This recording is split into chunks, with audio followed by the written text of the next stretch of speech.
और किसकी हुई बत्ती गुल। बॉलीवुड की सभी चटपटी खबरों को जानने के लिए देखिए हमारा खास प्रोग्राम खबरें बॉलीवुड की। सुनिए, मेरा 75 लाख का चेक डिपॉजिट करने किसी को भेज देंगे आप? Excuse me, Mr. Sharma. चल ला फिर 10,000 रुपए। 10,000 रुपए, लेकिन बाकी बैंकों में तो 1,000 में अकाउंट खुल जाता है। बाकी बैंक मैनेजरों को इतनी जरूरत नहीं होती पैसे की, हम पता कितनी जरूरत है। Oh my God! अब क्या होगा? Will you please talk to my hands?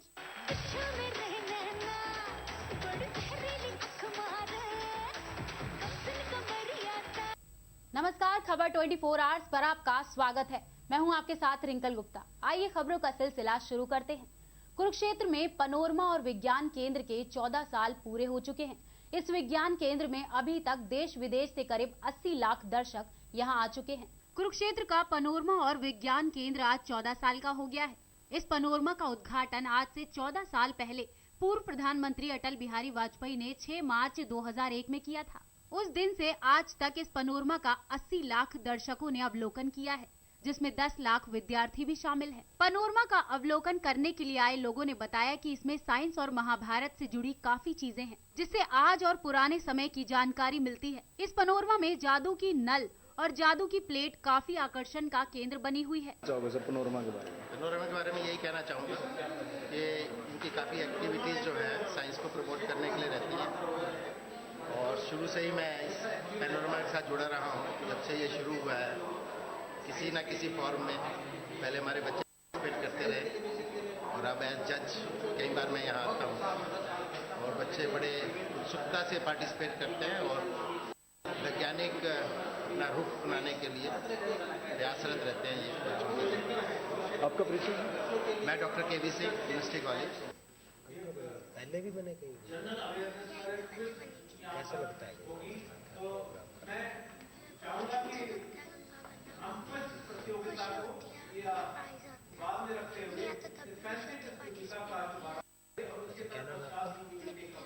Bangla আমি বাংলায় বলি। এই কুরুক্ষেত্র ব্রহ্মকুণ্ড চারিদিকে ঘুরেছি, খুব সুন্দর। এখানে যে মিউজিয়াম আছে, মহাভারতের খুব ভালোভাবে দেয়া আছে, একদম স্ট্যাচু করে দেয়া আছে, সেটাও আমাদের খুব ভালো লেগেছে। आपका नाम? বাসন্তী বিশ্বাস। बड़े हर्ष का विषय है कि यह केंद्र अपनी वर्षगांठ मना रहा है। 6 मार्च सन 2001 में यह केंद्र उद्घाटित हुआ था तत्कालीन प्रधानमंत्री माननीय श्री अटल बिहारी वाजपेयी जी के कदमों द्वारा, और तब से लेकर यह विज्ञान केंद्र खासा लोकप्रिय रहा है दर्शकों के लिए, और नित्य प्रतिदिन ये सफलता के नए आयाम प्राप्त कर रहा है। लगभग 80 लाख से भी ज़्यादा दर्शक इस विज्ञान केंद्र का अवलोकन कर चुके हैं अपनी स्थापना से लेकर अब तक, और उसमें लगभग 10 लाख से भी अधिक संख्या में छात्र। वहीं उत्तर प्रदेश के फिरोजाबाद जिले में सिरसागंज को नई तहसील का दर्जा जल्द मिल सकता है। राजस्व परिषद अध्यक्ष के निर्देश के बाद जिला प्रशासन इसकी कवायद में जुट गया है। प्रशासन के सूत्रों की माने तो आज की शाम तक जिले से प्रस्ताव बनकर शासन को भेजा जाएगा। लोकसभा और विधानसभा का परिसीमन होने के साथ ही जिले में विधानसभाओं की संख्या 5 हो गई थी। इस बात से ही सिरसागंज को तहसील का दर्जा देने की मांग शुरू हो गई थी। अब शासन स्तर से नई तहसील का दर्जा देने की कवायद शुरू हुई है। प्रशासन के सूत्रों की माने तो राजस्व परिषद की ओर से गोपनीय ढंग से इसका प्रस्ताव मांगा है। शिकोहाबाद तहसील के 215 गाँव को अलग करके सिरसागंज को नई तहसील का दर्जा दे दिया जाएगा। शिकोहाबाद तहसील में इसके बाद 73 गाँव शेष रहेंगे। जसराना तहसील के मैनपुरी रोड से सटे करीब 80 गाँव को शिकोहाबाद तहसील में शामिल किया जाएगा। वहीं सदर तहसील के मटसेना दतावली सहित अन्य न्याय पंचायत के करीब 16 गांव शिकोहाबाद में शामिल होंगे। इनको मिलाकर कुल 169 गांव शिकोहाबाद क्षेत्र में रहेंगे। जसराना तहसील के फिरोजाबाद शहर से सटे कुछ गांव को सदर तहसील का हिस्सा बनाया जाएगा, जिसके बाद जसराना तहसील में 180 गाँव रहेंगे। सदर तहसील में 163 गाँव शेष रहेंगे। जिले की टूंडला तहसील क्षेत्र में कोई बदलाव नहीं होगा। प्रशासन के एक अधिकारी ने बताया कि सदर तहसील की मटसेना दतावली और सेंगई न्याय पंचायत के 16 गांवों को शिकोहाबाद तहसील में शामिल किया जाएगा, जसराना तहसील की खैरगढ़ और बिल्टीगढ़ न्याय पंचायत के 13 गांव सदर तहसील में शामिल करने की तैयारी है। सिरसा को नई तहसील का दर्जा दिए जाने का प्रस्ताव शासन की ओर से मांगा गया था। इसका प्रस्ताव तैयार करके शासन को भेजा गया है। प्रशासन के माध्यम से हमें जानकारी हुई कि हमारी तहसील शिकाबाद के 215 गांव नई तहसील सिरसागंज बनाने के लिए एक नया प्रस्ताव, जिसमें 16 गांव करीब को सदर तहसील के शिकाबाद में आएंगे और 93 रेवेन्यू विलेज जसराना। जम्मू और कश्मीर सरकार द्वारा अलगाववादी नेता मसरत आलम को रिहा करने का रोष पूरे भारत में बढ़ता जा रहा है। हिंदू संगठन के लोगों ने भी कश्मीर सरकार का जमकर विरोध किया और मुख्यमंत्री मुफ्ती मोहम्मद का पुतला फूंक कर उनका इस्तीफा लेने की मांग की। कश्मीरी सरकार द्वारा अलगाववादी नेता मसरत आलम को रिहा करने का रोष पूरे भारत में बढ़ता जा रहा है। हिंदू संगठन के लोगों ने भी कश्मीर सरकार का जमकर विरोध किया और मुख्यमंत्री मुफ्ती मोहम्मद सईद का पुतला फूंक कर उसका इस्तीफा लेने की मांग की। गुड़गांव के सोहना चौक पर हिंदू संगठन के लोगों ने कश्मीर के मुख्यमंत्री के खिलाफ जमकर नारेबाजी की और उनके पुतले पर डंडे और चप्पलों की बारिश करते हुए उनका पुतला भी फूंका और अलगाववादी नेता मसरत आलम को हिरासत में जल्द से जल्द लेने की मांग करते हुए कहा कि अगर सरकार हमारी बात नहीं मानती है तो इसका रोष पूरे देश में हिंदू क्रांति दल सरकार का विरोध करेगा। ये मसरत आलम राष्ट्रवादी आतंकवादी है, पाकिस्तानी है। ये पहले 2010 में हमारी सेना ने बड़ी मुश्किल से पकड़ा था, जो कि पत्थरबाजी में इसने 115 लोगों की हत्या करवाई थी।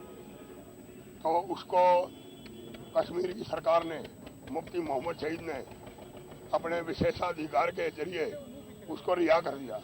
इसके विरोध में हमने ये पुतला फूंका। क्या मांग करते हैं आप? हम ये मांग करते हैं कि एक तो उसको वापस जेल में डाला जाए, दूसरी मांग ये है कि मुफ्ती मोहम्मद सईद को मुख्यमंत्री पद से हटाया जाए। अगर आप लोगों की मांग हुई ना हुई तो दोबारा हिरासत में नहीं लेगा। बिल्कुल, हमारा अगर ये मांग नहीं मानी तो हमारा राष्ट्रव्यापी देशव्यापी बहुत बड़ा आंदोलन किया जाएगा और इसमें कोई संदेह नहीं है कि देश के हालात खराब हो सकते हैं। वहीं कुरुक्षेत्र में बाल मजदूरी पर लगाम लगाने के लिए दुकानों और होटलों पर छापेमारी की गई। साथ ही पकड़े गए 3 बाल मजदूरों को काबू में लेकर जांच शुरू कर दी गई है। कुरुक्षेत्र में बाल मजदूरी पर लगाम लगाने के लिए बाल संरक्षक अधिकारी ने चाय के होटलों पर छापेमारी शुरू कर दी। बाल संरक्षक अधिकारी द्वारा उमरी और सेक्टर 2 से छापेमारी कर 3 मजदूरों को काबू कर उनकी काउंसलिंग की गई। काउंसलिंग के दौरान पता चला कि इन बच्चों से बाल मजदूरी ठेकेदार द्वारा करवाई जा रही है। बाल संरक्षक अधिकारी द्वारा बाल मजदूरी करवाने वाले ठेकेदार की तलाश शुरू कर दी गई है। बाल संरक्षक ने बताया कि बाल मजदूरी करवाने वाले ठेकेदार के विरुद्ध भी मामला दर्ज कर कार्रवाई की जा रही है। साथ ही बाल मजदूरी करने वाले तीनों बाल मजदूर उत्तर प्रदेश के। उन्होंने बताया कि बाल मजदूरी करने वाले तीनों बाल मजदूर उत्तर प्रदेश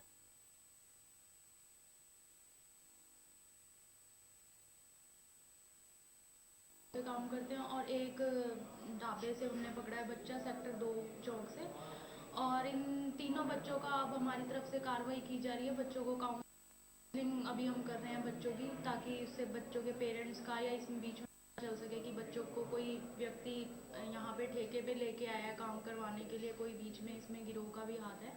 तो काउंसलिंग के द्वारा बात सामने आएगी। उसके बाद हम इनको मेडिकल की फैसिलिटी प्रोवाइड कराएंगे, मेडिकल इनका करवाएंगे कंप्लीट, ताकि कोई इंजरी या कोई इन्फेक्शन ना हो बच्चों को, वो सामने आ सके। और उसके बाद बच्चों को अस्थायी तौर पे हम बाल आश्रम में रखेंगे। तब तक इनके माता पिता की जांच पड़ताल कागजी कार्रवाई करी जाएगी। जैसे ही वो कंप्लीट होगी बच्चों को उनके माता पिता को सौंप दिया जाएगा। और जो दुकानदार हैं जो बच्चों से लेबर करवा रहे थे, उनके खिलाफ विभाग के द्वारा कार्रवाई की। इस बुलेटिन में वक्त तो चला है एक छोटे से ब्रेक का, कहीं मत जाइएगा।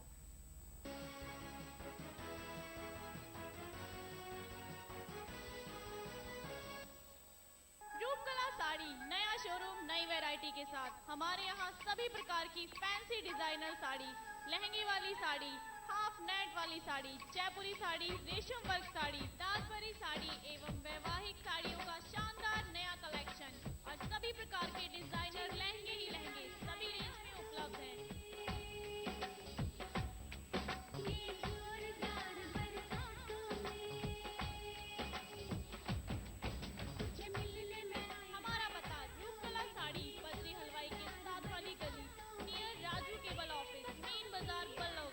हमारा नंबर है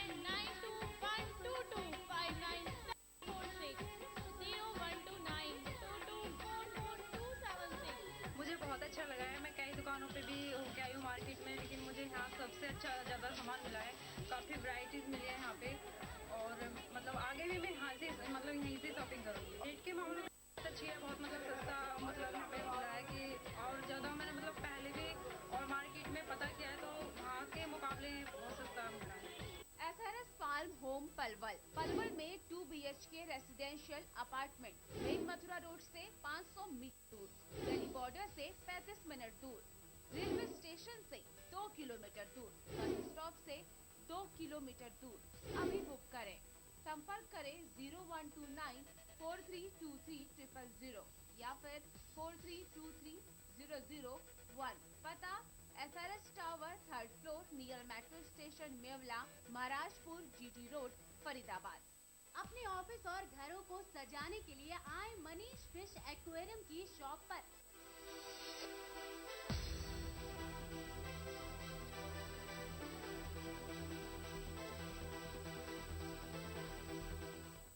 J/1 near Kalyan Singh road, NIT Faridabad.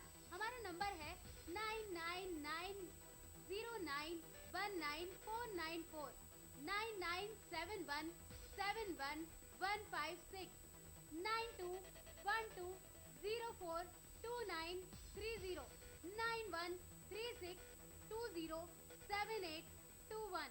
Modern Arya Public School, a school with a difference, where your child will get an environment full of energy and positivity. Smart classes facility for the overall development of your child. Kindergarten for toddlers. Sports and spacious activity area. Well-equipped science laboratory. Huge and knowledge-filled library. Computer science labs. Transport facility in Faridabad. Modern Arya Public School situated in the lush green fields of Aravali, where the natural and bright atmosphere gives your child the opportunity to grow and achieve heights. Excellent results every year. The CBSE board exams under the guidance of Principal Ms. Anisha Malik and a vast experience in the field of education of Mr. Amod Jha. For admission and other queries, kindly contact Modern Arya Public School affiliated to CBSE, Village Sarurpur, Tona Road, Faridabad. Please call 0129 322 0003 9911 085083 and 989 140 2353.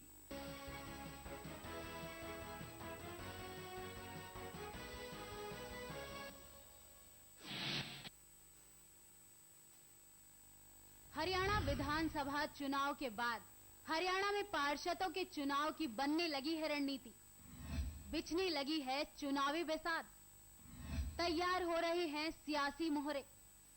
जनता की अपेक्षाओं पर क्या खरे उतरेंगे पार्षद? आपका vote आपका पार्षद, हमारा खास कार्यक्रम।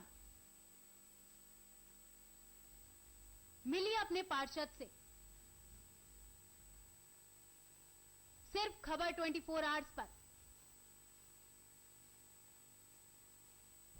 ब्रेक के बाद आप सभी दर्शकों का फिर से स्वागत है। कुरुक्षेत्र के ब्रह्म सरोवर में लावारिस लाश मिलने से सनसनी फैल गई। ये शव देवयानी घाट के पास पानी की सतह पर मिला। पुलिस ने लाश को कब्जे में लेकर जांच शुरू कर दी है। धर्म नगरी कुरुक्षेत्र के ब्रह्म सरोवर में आज सुबह एक शव मिला, जिसकी शिनाख्त नहीं हो पाई है। ये लाश अर्धनग्न अवस्था में मिली। सूचना मिलने पर पुलिस मौके पर पहुंची और शव को सरोवर से बाहर निकालकर मामले की जांच कर दी है। मृतक की आयु करीब 35 साल आंकी जा रही है। पुलिस शिनाख्त की कोशिश में जुटी है कि ये हादसा है या फिर कोई वारदात, इसकी भी जांच की जा रही है। प्राइवेट पर्सन का फोन आया भाई, ब्रह्म सरोवर के दक्षिण साइड में एक अननोन डेड बॉडी है जो हमने निकलवा ली है। इसको निकलवा के पोस्टमार्टम करा के जैसे भी कार्रवाई होगी। अभी शनाख्त नहीं हो पाई? अभी तक कोई शनाख्त नहीं हुई, शायद अननोन है। इसने लोअर पहना हुआ है, 35 और 40 साल के करीब उम्र है इसकी। ससुराल से अपने पति जितेंद्र के साथ अपने मायके शीतल आई 25 साल की महिला की हत्या कर खेत में डाल दिया गया। आखिर क्या है पूरा मामला, देखिए एक रिपोर्ट।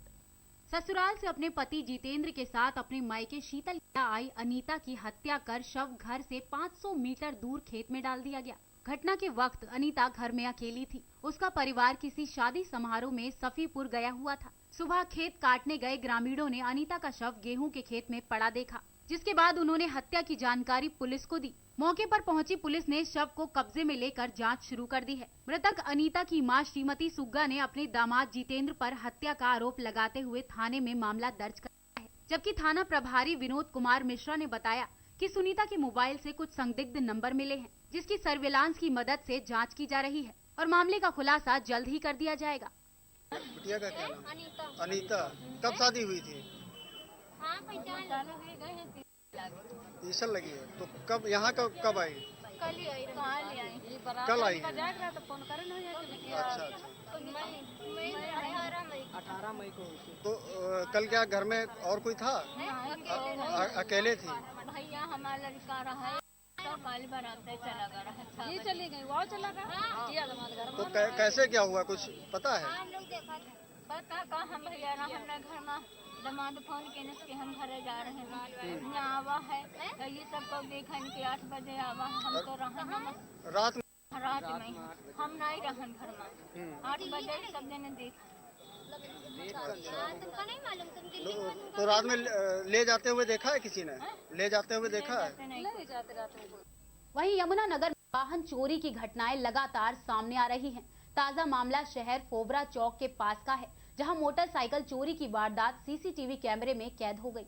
यमुनानगर शहर के व्यस्त इलाके फव्वारा चौराहे के पास स्थित गुलाटी फर्नीचर के शोरूम में काम करने वाला कारीगर मिंटू कुमार रोज की तरह ही दुकान के बाहर गली में मोटरसाइकिल खड़ी करके काम में जुट गया और जब काम से वापस लौटा तो मोटरसाइकिल गायब थी।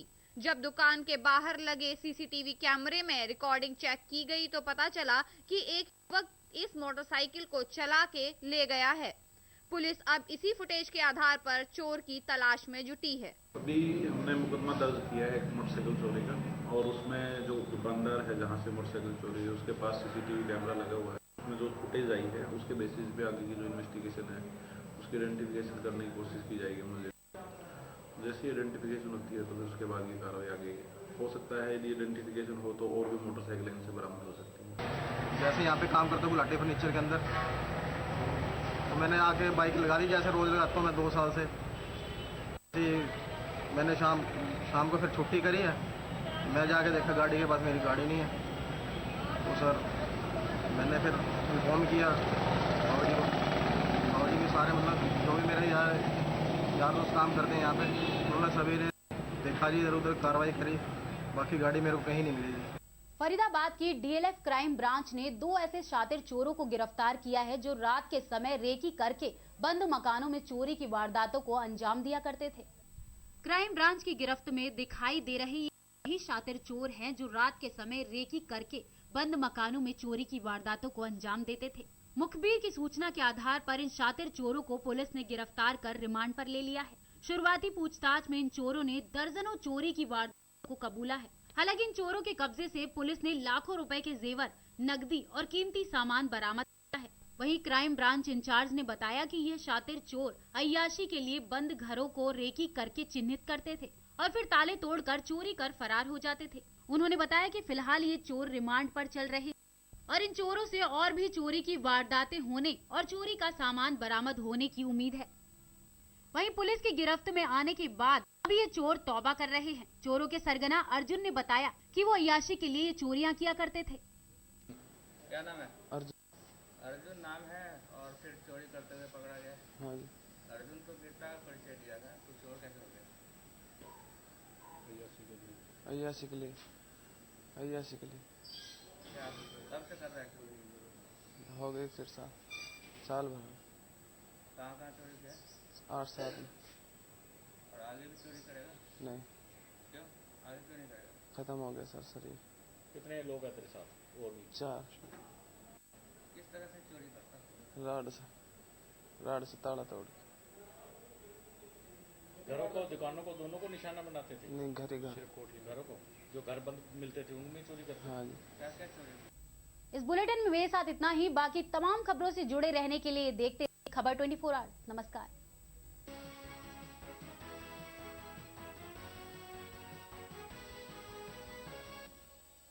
रूपकला साड़ी नया शोरूम नई वैरायटी के साथ। हमारे यहाँ सभी प्रकार की फैंसी डिजाइनर साड़ी, लहंगे वाली साड़ी, हाफ नेट वाली साड़ी, जयपुरी साड़ी, रेशम वर्क साड़ी, दासबरी साड़ी एवं वैवाहिक साड़ियों का शानदार नया कलेक्शन और सभी प्रकार के डिजाइनर लहंगे ही लहंगे सभी रेंज में उपलब्ध हैं।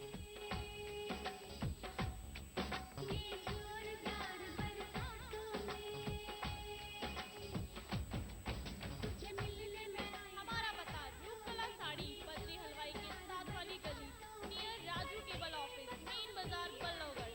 हमारा नंबर है 9212259746 012922444276। मुझे बहुत अच्छा लगा है। मैं कई दुकानों पे भी होके आई हूँ मार्केट में, लेकिन मुझे यहाँ सबसे अच्छा ज़्यादा सामान मिला है। काफ़ी वैरायटीज़ मिली है यहाँ पे और मतलब आगे भी मैं यहाँ से मतलब यहीं से शॉपिंग करूँगी। रेट के मामले में बहुत अच्छी है, बहुत मतलब सस्ता मतलब यहाँ पे मिल रहा है कि और ज़्यादा मैंने मतलब पहले भी और मार्केट में पता किया है तो वहाँ के मुकाबले सस्ता मिल रहा है। SRS फार्म होम पलवल में 2 BHK residential apartment, Mathura road से 500 मीटर दूर, दिल्ली बॉर्डर से 35 मिनट दूर, रेलवे स्टेशन से 2 किलोमीटर दूर, बस स्टॉप से 2 किलोमीटर दूर। अभी बुक करें, संपर्क करें 01294323 या फिर 4323 001। पता SRS tower 3rd floor near metro station Mewla, Maharajpur, GT road, Faridabad. अपने ऑफिस और घरों को सजाने के लिए आए मनीष फिश एक्वेरियम की शॉप पर।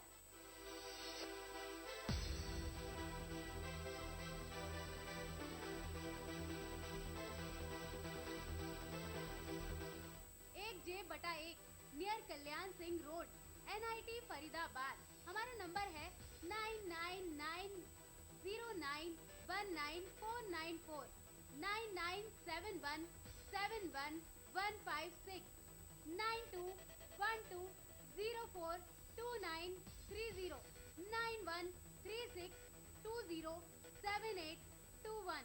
Modern Arya Public School, a school with a difference, where your child will get an environment full of energy and positivity. Smart classes facility for the overall development of your child. Kindergarten for toddlers. Sports and spacious activity area. Well-equipped science laboratory. Huge and knowledge-filled library. Computer science labs. Transport facility in Faridabad.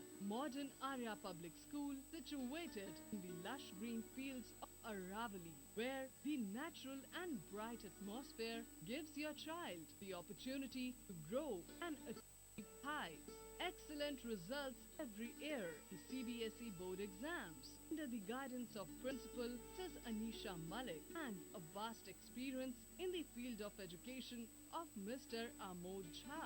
For admission and other queries, kindly contact Modern Arya Public School affiliated to CBSE, Vilit Sarur, Sohna Road, Faridabad. Please call 0129 322 7703 9911 085083 and 989 140 2353.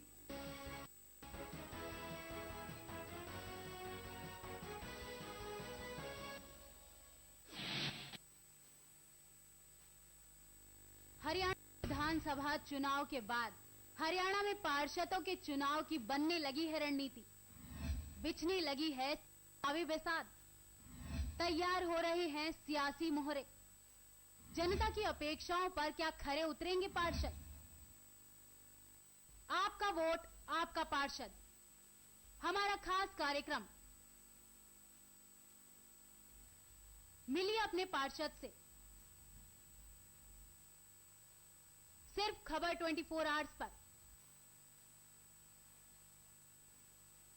नमस्कार, आप देख रहे हैं खबर 24 hours. मैं हूं मोनिका शर्मा। पेश है दिन भर की खास खबरें। मार्च महीने की 7 तारीख को राजस्थान निवासी भेड़ों के व्यापारी अब्दुल उर्फ मुन्ना से कस्बा पहल के गांव हेतमपुरा में 56 लाख रुपए की लूट की वारदात को अंजाम देने वाले गिरोह के 7 सदस्यों में से पुलिस ने 5 लोगों को पकड़कर मामले का खुलासा किया है। वहीं पुलिस ने आरोपियों से 48 लाख की राशि भी बरामद की है। हिसार रेंज के आईजी अनिल कुमार ने पत्रकार वार्ता में जानकारी देते हुए बताया कि 7 मार्च बहल के गांव हेतमपुर में राजस्थान के भेड़ व्यापारी अब्दुल से हथियारों के बल पर 7 आरोपियों ने लूट की वारदात को अंजाम दिया था, जिन्होंने शिकायतकर्ता से 56 लाख की लूट को अंजाम दिया। पुलिस निरीक्षक अनिल कुमार ने बताया कि आरोपियों ने व्यापारी से 56 लाख लूटे थे। वारदात में 7 लोग मौजूद थे, जिनमें से पुलिस ने 5 लोगों को गिरफ्तार करने में सफलता हासिल की। वहीं गिरोह के 2 लोगों को भी जल्द गिरफ्तार कर लिया जाएगा। उन्होंने बताया कि पुलिस ने 7 लोगों में से 5 लोगों से 48 लाख की राशि भी बरामद की है। बाकी 2 आरोपियों को भी जल्द गिरफ्तार कर लिया जाएगा। 6-7 लोगों ने उनको लूटा। बहुत ज्यादा अमाउंट था और बड़ी संगीन घटना थी। उसके बाद इसके साथ भिवानी ने राकेश आर्य जी ने 3 टीमें बनाई और उन 3 टीमों ने बहुत मेहनत की और उसका नतीजा ये हुआ कि 3 के अंदर अपराधी पकड़े गए और काफी हद तक रिकवरी भी हो गई। लगभग 48 लाख रुपया रिकवर किया जा चुका है। 5 अपराधी पकड़ लिए हैं, उनसे पूछताछ जारी है। 2 अपराधी बचे हुए हैं, उनको बहुत जल्दी ये गिरफ्तार करें। तो एक बड़ी अच्छी उपलब्धि है हरियाणा पुलिस की, जिसमें 48 लाख रुपए 2 दिन के अंदर रिकवर करना और अपराधियों को पकड़ लेना। बात करते हैं नारनौल की, जहां सीएमओ ने प्राइवेट हॉस्पिटल का औपचारिक निरीक्षण किया, जिसके चलते गेटवेल हॉस्पिटल में डॉक्यूमेंट्स की कमी के चलते अल्ट्रासाउंड मशीन को सील कर दिया और कारण बताओ नोटिस जारी किया है। पूरे देश में जहां लिंगानुपात में महेंद्रगढ़ जिला सबसे पीछे है, वहीं देश के प्रधानमंत्री भी बेटी बचाओ बेटी पढ़ाओ अभियान के तहत भी बेटी को बचाने की कोशिश कर रहे हैं। लेकिन नारनौल के कुछ निजी हॉस्पिटल अभी भी अपनी हरकतों से बाज नहीं आ रहे, जिसके चलते स्वास्थ्य विभाग की टीम ने आज निजी हॉस्पिटल पर छापा मारा, जहां पर सभी डॉक्यूमेंट में कमी पाई गई। रिकॉर्ड में गड़बड़ी के चलते नारनौल के सीएम के तुरंत प्रभाव से गेटवेल हॉस्पिटल की 2 अल्ट्रासाउंड मशीनों को सील कर दिया गया है। साथ ही हॉस्पिटल के आला अधिकारियों को कारण बताओ नोटिस जारी करते हुए कहा कि आपने संतोषजनक जवाब नहीं दिया तो आपके खिलाफ कानूनी कार्रवाई अमल में लाई जाएगी। ये हम ना आजकल पीसीपीएनडीटी एक्ट को सख्ती से लागू करने के लिए, जो कि गिरता हुआ लिंगानुपात है महेंद्रगढ़ डिस्ट्रिक्ट का और पूरे देश भर में सबसे कम लड़कियां इधर हैं, और उसको देखते हुए हमने पिछले 2-2.5 महीने में ये अभियान चलाया हुआ है। आज हम एक टीम के माध्यम से इधर इंस्पेक्शन करने आए थे, जब देखा कि रिकॉर्ड में बहुत ज़्यादा कमियां पाई गई। जो जितनी गर्भवती महिलाएं थी उसमें से आधा का नाम ओपीडी में रजिस्टर नहीं था, एफ फार्मों में कमी थी और जिसका आईडी प्रूफ नहीं लगा हुआ था और डॉक्टर के कोई सिग्नेचर नहीं थे। उस एक्ट को देखते हुए पीसीपीएनडीटी एक्ट के मुताबिक हमने इनकी दोनों मशीनें आज सील कर दी और शो कॉज नोटिस हम इनको आज जारी कर देंगे और इनका लाइसेंस आज टेम्पररी सस्पेंड कर दिया जाएगा। अगर इनका जवाब सेटिस्फैक्ट्री नहीं हुआ तो कोर्ट में इनके खिलाफ केस दायर किया जाएगा एक्ट के मुताबिक। प्रदेश में मौसम की मार झेल रहे किसानों को सूबे के कृषि मंत्री ओम प्रकाश धनखड़ और शिक्षा मंत्री रामविलास शर्मा ने हेलीकॉप्टर से ओलावृष्टि से प्रभावित इलाकों का दौरा किया। किसानों को राहत का भरोसा भी दिया है। कृषि मंत्री ने अधिकारियों को जल्द से जल्द रिपोर्ट सौंपने की बात कही है। महेंद्रगढ़ क्षेत्र के कई गांवों में 2 दिन पहले ओलावृष्टि से फसल तबाह हो गई। कृषि मंत्री ओपी धनखड़ व शिक्षा मंत्री रामविलास शर्मा ने आज हवाई दौरा कर हालात का जायजा लिया। उनके साथ अटेली विधायक संतोष यादव व बादड़ा विधायक सुखविंदर शोराड भी थे। इन्होंने क्षेत्र के गांव राजवास, पाली, बसई, बवाना, सहलंग, सियाना, पोता व नौताना का हवाई दौरा किया। रामविलास शर्मा ने कहा कि सरकार किसानों के दुख दर्द को समझती है। खुद कृषि मंत्री ने भी क्षेत्र का दौरा किया है। कृषि मंत्री ने कहा कि सरकार किसानों के प्रति संवेदनशील है। किसानों के हितों को ध्यान में रखकर अनेक किसान हितैषी योजनाएं लागू की जा रही हैं। किसानों को ओलावृष्टि में भारी नुकसान हुआ है, इसको लेकर विशेष गिरदावरी कराई जा रही है। जरूरत पड़ी तो केंद्र सरकार से विशेष पैकेज की मांग की जाएगी। उन्होंने अधिकारियों को निर्देश दिए कि गिरदावरी का काम जल्द पूरा करें। जिला में, रेवाड़ी जिला में, गुड़गांव जिला में ओलावृष्टि से नुकसान हुआ है। माननीय मुख्यमंत्री जी ने हम सबका उनके विधानसभा का सत्र छोड़कर असली ब्लॉक होते हुए आज ये सर्वेक्षण करेंगे और शाम को विधानसभा सत्र में ये रिपोर्ट प्रस्तुत करेंगे और कल इसके ऊपर सारा हरियाणा में सबसे अधिक जो नुकसान हुआ है वो महेंद्रगढ़ जिला, रेवाड़ी जिला और गुड़गांव की जो पाटोदी तहसील है। बाकी जिलों में भी पंचकुला जिले में कुछ नुकसान हुआ है और इसका मुआवजा एक स्पेशल गिरदावरी के आदेश हमने 7 तारीख को ही दे दिया। प्रदेश में बलात्कार की घटनाएं थमने का नाम नहीं ले रही हैं। ताजा मामला सीएम सिटी करनाल के सामने आया है।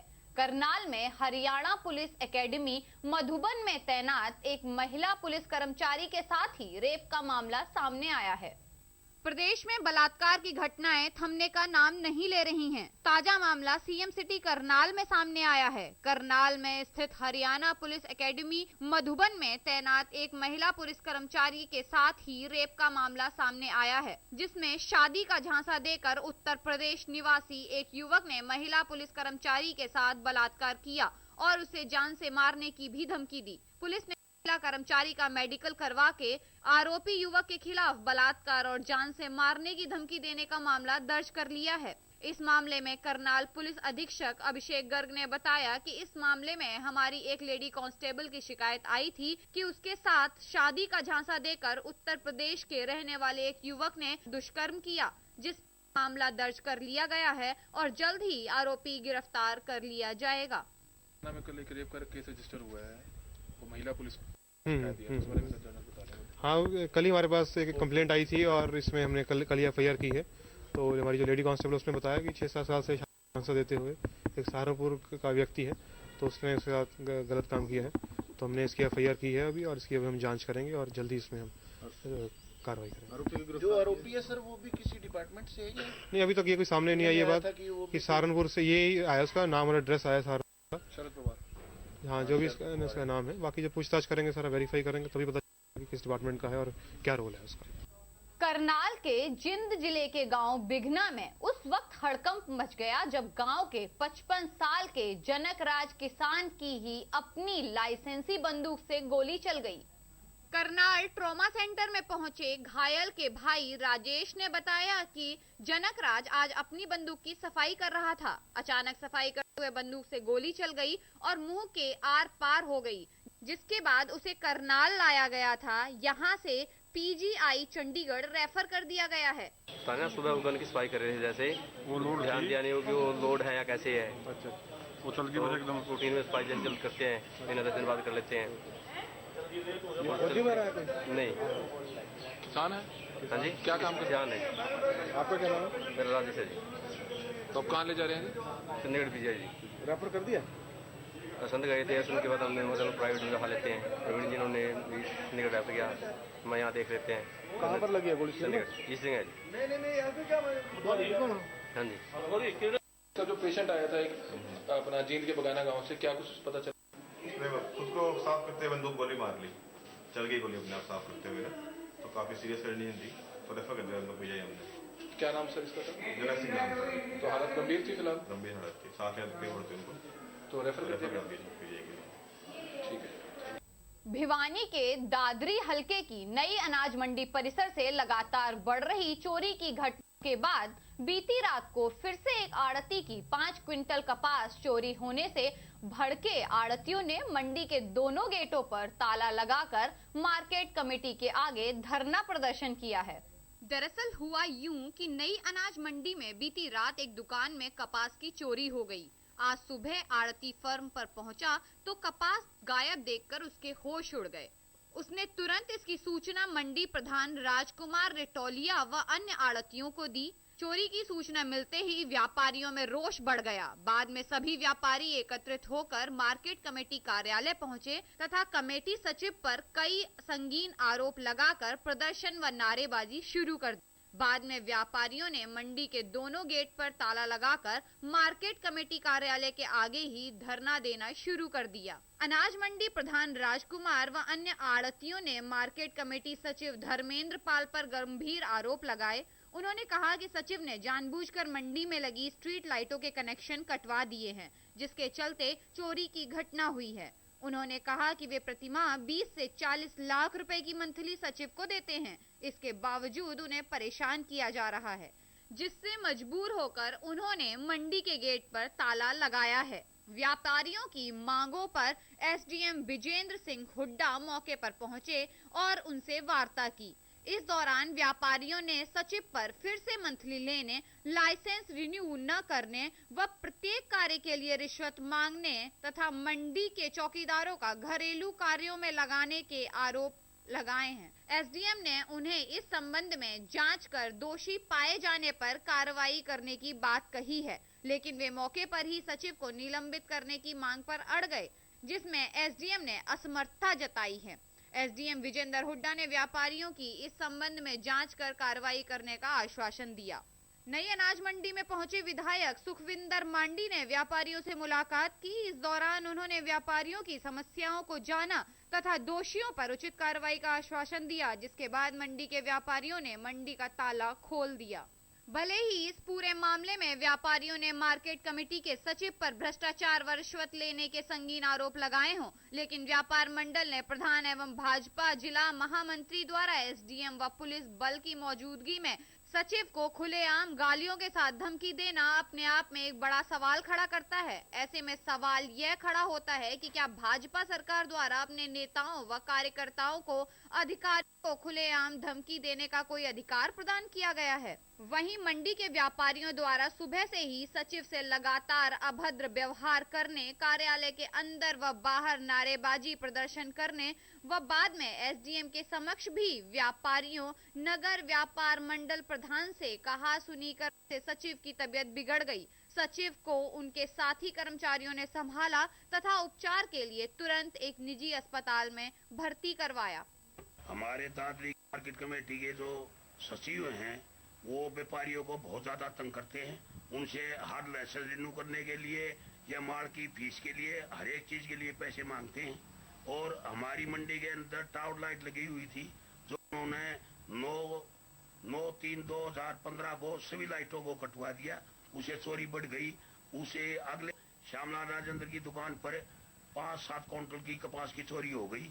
मंडी में कृषि मंत्री ने 6 चौकीदार अलाउड किए हुए थे, जो कि एक भी नहीं लगा रखा। सिर्फ सचिव अपने निचले आदमियों को, सरकारी आदमियों के पर्सनली काम के लिए लगा रखे हैं। इससे पहले भी 4 मंडी में 7/2015 को मंडी आई थी, 4/7/2015 को मंडी आई थी। उसी दिन से 4 चौकीदार थे। इस फैक्ट्री में आने के बाद सचिव ने उसको हटा दिया था। हमारी मांग ये है कि इसको तुरंत प्रभाव से यहाँ से तुरंत बदली कर दी जाए और इसकी भ्रष्टाचार की जांच पूरी पड़ताल की जाए। अब पूरा मामला ये किसानों इनकी मंडी वालों की कुछ डिमांड है, उनको कुछ 1-2 मुद्दे सामने आए हैं। तो उनका जो कुछ रात को सिक्योरिटी गार्ड्स थे नहीं, यहाँ थे या नहीं थे, मामले की जांच करेंगे किसकी ड्यूटी थी, कौन ड्यूटी पर नहीं था। तो जो दोषी होगा उसके खिलाफ कार्रवाई करेंगे। सर, सेक्रेटरी पर भी जो है करप्शन के आरोप लगा रहे हैं, वो पूरा बता रहे हैं मंथली ले रहे हैं, कुछ ऐसे। देखो हमारे संज्ञान में ये बात पहली बार आई है, इसकी जांच करेंगे, जो भी अगर दोषी है तो उसके खिलाफ कार्रवाई करेंगे। देखिए, इन्होंने जो यहाँ मंडी फैक्ट्री है तो उसकी कार्य प्रणाली से संतुष्ट नहीं दिखाई दिए व्यापारी, तो इनकी जो उचित मांग है और जो भी इनकी व्यवहारिक जायज़ मांग है उसका समाधान किया जाएगा। अभी अगर इस तरह का कोई भी पाया जाता है उसके ऊपर आरोप, तो उसको जो भी कड़ी से कड़ी कार्रवाई होगी वो सरकारी तरफ से की जाएगी। बुलेटिन में वक्त हो चला है एक छोटे से ब्रेक का। मिलते हैं ब्रेक के बाद।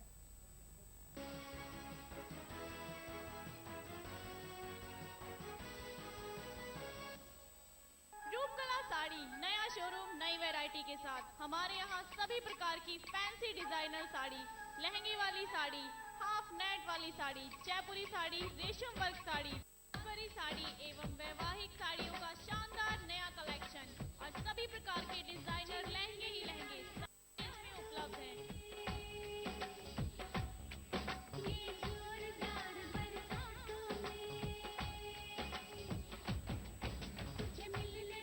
हमारा पता रूपकला साड़ी, बद्री हलवाई के साथ वाली गली, near Raju cable office, main बाजार, बल्लभगढ़। हमारा नंबर है 9212259746 0129224476। मुझे बहुत अच्छा लगा है। मैं कई दुकानों पे भी होके आई हूँ मार्केट में, लेकिन मुझे यहाँ सबसे अच्छा ज़्यादा सामान मिला है। काफ़ी वैरायटीज़ मिली है यहाँ पे, और मतलब आगे भी मैं यहाँ से यहीं से शॉपिंग करूँगी। रेट के मामले में बहुत अच्छी है, बहुत सस्ता यहाँ पे मिल रहा है कि और ज़्यादा पहले भी और मार्केट में पता किया है तो वहाँ के मुकाबले बहुत सस्ता मिल रहा है। SRS फार्म होम पलवल में 2 BHK residential apartment main Mathura road से 500 मीटर दूर, दिल्ली बॉर्डर से 35 मिनट दूर, रेलवे स्टेशन से 2 किलोमीटर दूर, बस स्टॉप से 2 किलोमीटर दूर। अभी बुक करें, संपर्क करें 0129 4323 000 या फिर 4323 001। पता SRS tower 3rd floor near metro station Mewla, Maharajpur, GT road, Faridabad. अपने ऑफिस और घरों को सजाने के लिए आए मनीष फिश एक्वेरियम की शॉप पर।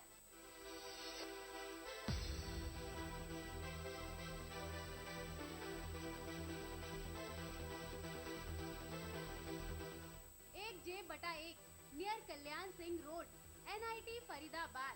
हमारा नंबर है 9990919494 9971711156 9212042930 9136207821।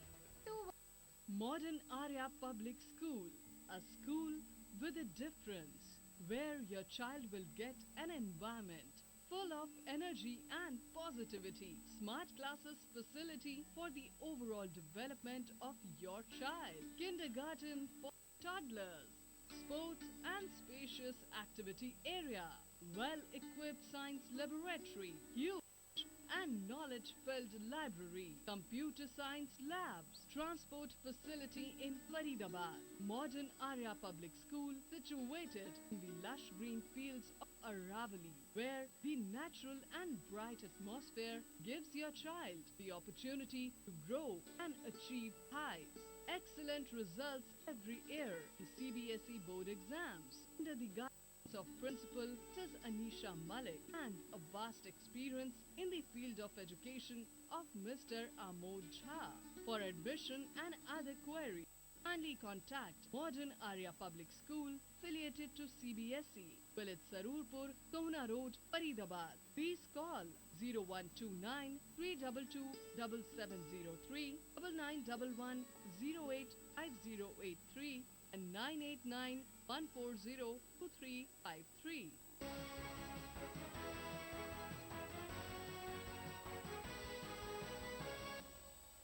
ब्रेक के बाद आपका स्वागत है। आइए बढ़ते हैं अगली खबर की ओर। आम आदमी पार्टी की राष्ट्रीय कार्यकारिणी के सदस्य नवीन जयहिंद ने करनाल में कहा कि दिल्ली के मुख्यमंत्री अरविंद केजरीवाल को कमजोर करने और पार्टी को तोड़ने वाली काली भेड़ें बेनकाब हो गई हैं और जल्दी ही पार्टी उन्हें बाहर का रास्ता दिखाएगी। वहीं नवीन चंद हिंद ने मीडिया से बातचीत में कहा कि पार्टी में मौजूद साजिश करने वाली काली भेड़ों को जल्द ही बाहर का रास्ता दिखा दिया जाएगा। ऐसे नेताओं व लोगों की जांच चल रही है और पार्टी को नुकसान पहुंचाने वाले लोगों को बख्शा नहीं जाएगा। उन्होंने कहा कि वर्तमान में प्रदेश कोई जिला इकाई नहीं है और कुछ स्वयंभू नेता ही पदाधिकारी होने के दावे कर रहे हैं। उन्होंने कहा कि हरियाणा की कमान पार्टी अभी तय करेगी। वे आज करनाल में पत्रकारों से बातचीत कर रहे थे। अरविंद केजरीवाल के राष्ट्रीय संयोजक पद से हटने के प्रयास को बड़ी साजिश बताते हुए उन्होंने कहा कि गद्दारों को अब पार्टी में सहन नहीं किया जाएगा। वहीं भाजपा सरकार को हर मोर्चे पर विफल बताते हुए उन्होंने कहा कि कांग्रेस और इनेलो विपक्ष की भूमिका नहीं निभा पा रहे हैं। उन्होंने कहा कि आम पार्टी अप्रैल से सरकार के खिलाफ आंदोलन छेड़ेगी। इनेलो और कांग्रेस को निशाना बनाते हुए उन्होंने कहा कि इनेलो को सीबीआई का डर है, जबकि कांग्रेस और हुड्डा सरकार के पास रखी वाड्रा की फाइल से घबराए हुए हैं। आज करनाल पहुंचे हैं, कार्यकर्ताओं से मुलाकात हुई है और जो दिल्ली में पार्टी के बीच में चल रहा है उसको किस तरह से आप देखिए, कार्यकर्ताओं से मिले और कार्यकर्ताओं ने ये तय किया, पूरे हरियाणा के कार्यकर्ताओं ने ये तय किया कि पूरे कार्यकर्ता अरविंद केजरीवाल के साथ हैं। राष्ट्रीय कार्यकारिणी ने जो डिसीजन लिया है उस निर्णय के साथ हैं, अरविंद केजरीवाल के नेतृत्व में साथ हैं और अरविंद केजरीवाल के खिलाफ जो लोग साजिश रचे हैं, जो अरविंद केजरीवाल को कमजोर करने की कोशिश कर रहे हैं, उन लोगों को किसी तरह से नहीं बख्शा जाएगा और इस तरह के लोगों को जल्द ही पता चल जाएगा। और हरियाणा में अप्रैल में नई टीमें गठित हो जाएंगी और मुझे लगता है कि जो चल रहा है ये एक बहुत बड़ी साजिश है, अरविंद केजरीवाल के खिलाफ एक साजिश है और इसका लगभग पता चल चुका है और बाकी जो जांच हो रही है उसमें पता चल पार्टी के बीच में वरिष्ठ मतलब अगर बात करें काली भेड़े हैं तो उनको इतनी समय क्यों लग रहा है बाहर निकालने में? प्रोसेस होता है ना सर, वो तो जो भी जांच है पड़ताल है, अगर ऐसा है तो वो तो काली भेड़ों को निकाला जाएगा और अगर नहीं है भाई जो भी है, जो भी इस चीज में शामिल है, कोई भी है, अगर मैं भी इस चीज में शामिल हूं तो एक्शन होना चाहिए। तो उससे पार्टी भी कहीं ना कहीं कमजोर होगी। अगर नहीं, पार्टी कमजोर नहीं होती, पार्टी ये जनता की बनाई हुई, ये नेताओं की बनाई हुई पार्टी नहीं है, ये कार्यकर्ताओं की पार्टी है। तो किस तरह की मतलब जांच में साजिश किस तरह के सामने है, क्या कुछ? अरविंद केजरीवाल को किसी तरह से बर्बाद किया जाए, अरविंद पार्टी को बर्बाद किया जाए, अरविंद केजरीवाल को कमजोर किया जाए, उनका तख्ता पलट किया जाए, ये साजिश रहना चाहिए। मीडिया में भी कुछ इस तरह की नेगेटिव रिपोर्ट्स देने में उनका हाथ रहा है, सुनने में आया था। ये तो आपको सारा पता ही है, तो मैं क्या बता सकता हूँ। आप हरियाणा के बारे में क्या? हरियाणा में अप्रैल में हम कर लेंगे और हरियाणा में हम एक बहुत बड़ा आंदोलन छेड़ेंगे। हमारी नई टीमें गठित होंगी क्योंकि हरियाणा में हमें विपक्ष की भूमिका नहीं है, क्योंकि हरियाणा में चौटाला पार्टी इसलिए विपक्ष की भूमिका नहीं निभा रही है क्योंकि उनको जेल से निकलना है और हुड्डा साहब इसलिए नहीं क्योंकि वो बीजेपी तुरंत वोट रहेगी फाइल निकाल देती, तो इसलिए वो कुछ नहीं कर पाए। तो हरियाणा में आम आदमी पार्टी विपक्ष की भूमिका निभाएगी और हरियाणा में लोग बहुत ही बड़े उससे और दूसरी पार्टियों के कार्यकर्ता भी, नेता भी हमारे संपर्क में हैं पार्टी से जुड़ने के लिए और हरियाणा में हम बहुत बड़े लेवल पे एक इस तरह की मुहिम चलाएंगे कि जो लोकल जो इश्यू हैं, लोकल जो समस्याएं हैं, उनको लेके आंदोलन किया जाए। खट्टर सरकार के बारे में क्या कहेंगे? खट्टर सरकार नहीं, इसको खटारा सरकार बोलने तो ठीक रहेगा, क्योंकि जितने भी वादे किए गए थे, चाहे बेरोजगारों को बता देने की बात हो, चाहे स्वामीनाथन आयोग रिपोर्ट की बात हो, चाहे कर्मचारियों का इशू हो, किसी भी तरह के कोई भी इशू है, किसी भी इशू पे अपने स्टैंड पे नहीं है, वो हर स्टैंड से पीछे उठ रही हैं। अब लेटेस्ट थी किसानों की फसलें बर्बाद हो चुकी हैं, किसान सुसाइड कर रहे हैं, लेकिन इस खटारा सरकार को कोई फर्क नहीं पड़ना किसी भी तरह से। तो इस खट्टर सरकार नहीं, इसको खटारा सरकार कहें तो ठीक है। और मुझे लगता है कि बीजेपी का नाम ही बोलो जुमला पार्टी होना चाहिए, क्योंकि वो इनके राष्ट्रीय अध्यक्ष कह चुके हैं कि भाई हम तो जुमले सुनाते हैं, जुमले बताते हैं। तो आंदोलन छेड़ेंगे इनके खिलाफ? बिल्कुल, इनके खिलाफ आंदोलन होंगे और लोकल इशू को लेकर स्टेट इशू तक सभी इशू पे आंदोलन हो। पहले आम आदमी पार्टी ने फैसला लिया था हरियाणा विधानसभा चुनाव लड़ेंगे, हरियाणा में छोटे चुनाव आने वाले पंचायत, क्या आम आदमी पार्टी इसमें जोर लगा चुनाव लड़ेगी? इसमें राष्ट्रीय कार्यकारिणी डिसीजन लेगी कि हमें चुनाव लड़ने या नहीं लड़ने। हमें काम जो करना है वो संगठन पे करना है और इशू पे करना है। जब लोगों के लिए लड़ाई लड़ेंगे तो लोग खुद ही चुनाव लड़ाएंगे। सिर्फ चुनाव जो लड़ने का डिसीजन है वो राष्ट्रीय कार्यकारिणी बैठ के लेगी। हरियाणा प्रदेश के कांग्रेस अध्यक्ष अशोक तंवर पत्रकारों से बातचीत में कह रहे हैं कि बीजेपी सरकार पूंजीपतियों के हितों को साध रही है, उसे आम लोगों से कोई लेना देना नहीं है। अशोक तंवर ने कहा कि भाजपा जिस भूमि पर अधिग्रहण कानून की बात कर रही है वह किसानों के लिए काला कानून साबित होगा।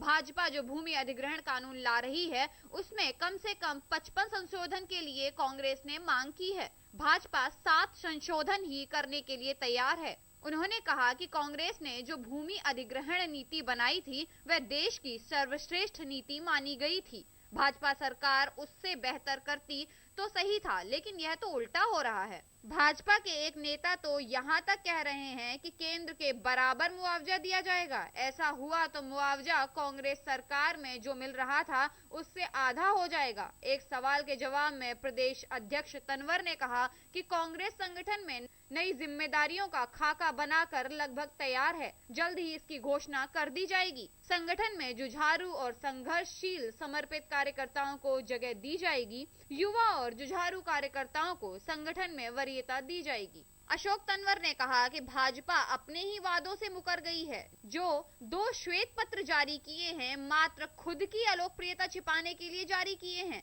प्रदेश का हर वर्ग भाजपा सरकार से दुखी हो चला है। अशोक तंवर ने इनेलो पर भी निशाना साधते हुए कहा कि वह भाजपा के साथ मिलकर काम कर रहा है। भाजपा की जन विरोधी नीतियों के खिलाफ इनेलो ने एक तरह से मुंह बंद कर रखा है। उन्होंने दावा किया कि अगला चुनाव एक तरफा होगा और जनता भाजपा का सफाया कर देगी। चुनाव हुए अभी कम ही समय हुआ है, लेकिन लोगों का रुझान कांग्रेस की तरफ बढ़ने लगा है और भाजपा से जनता का मोह भंग हो चुका है।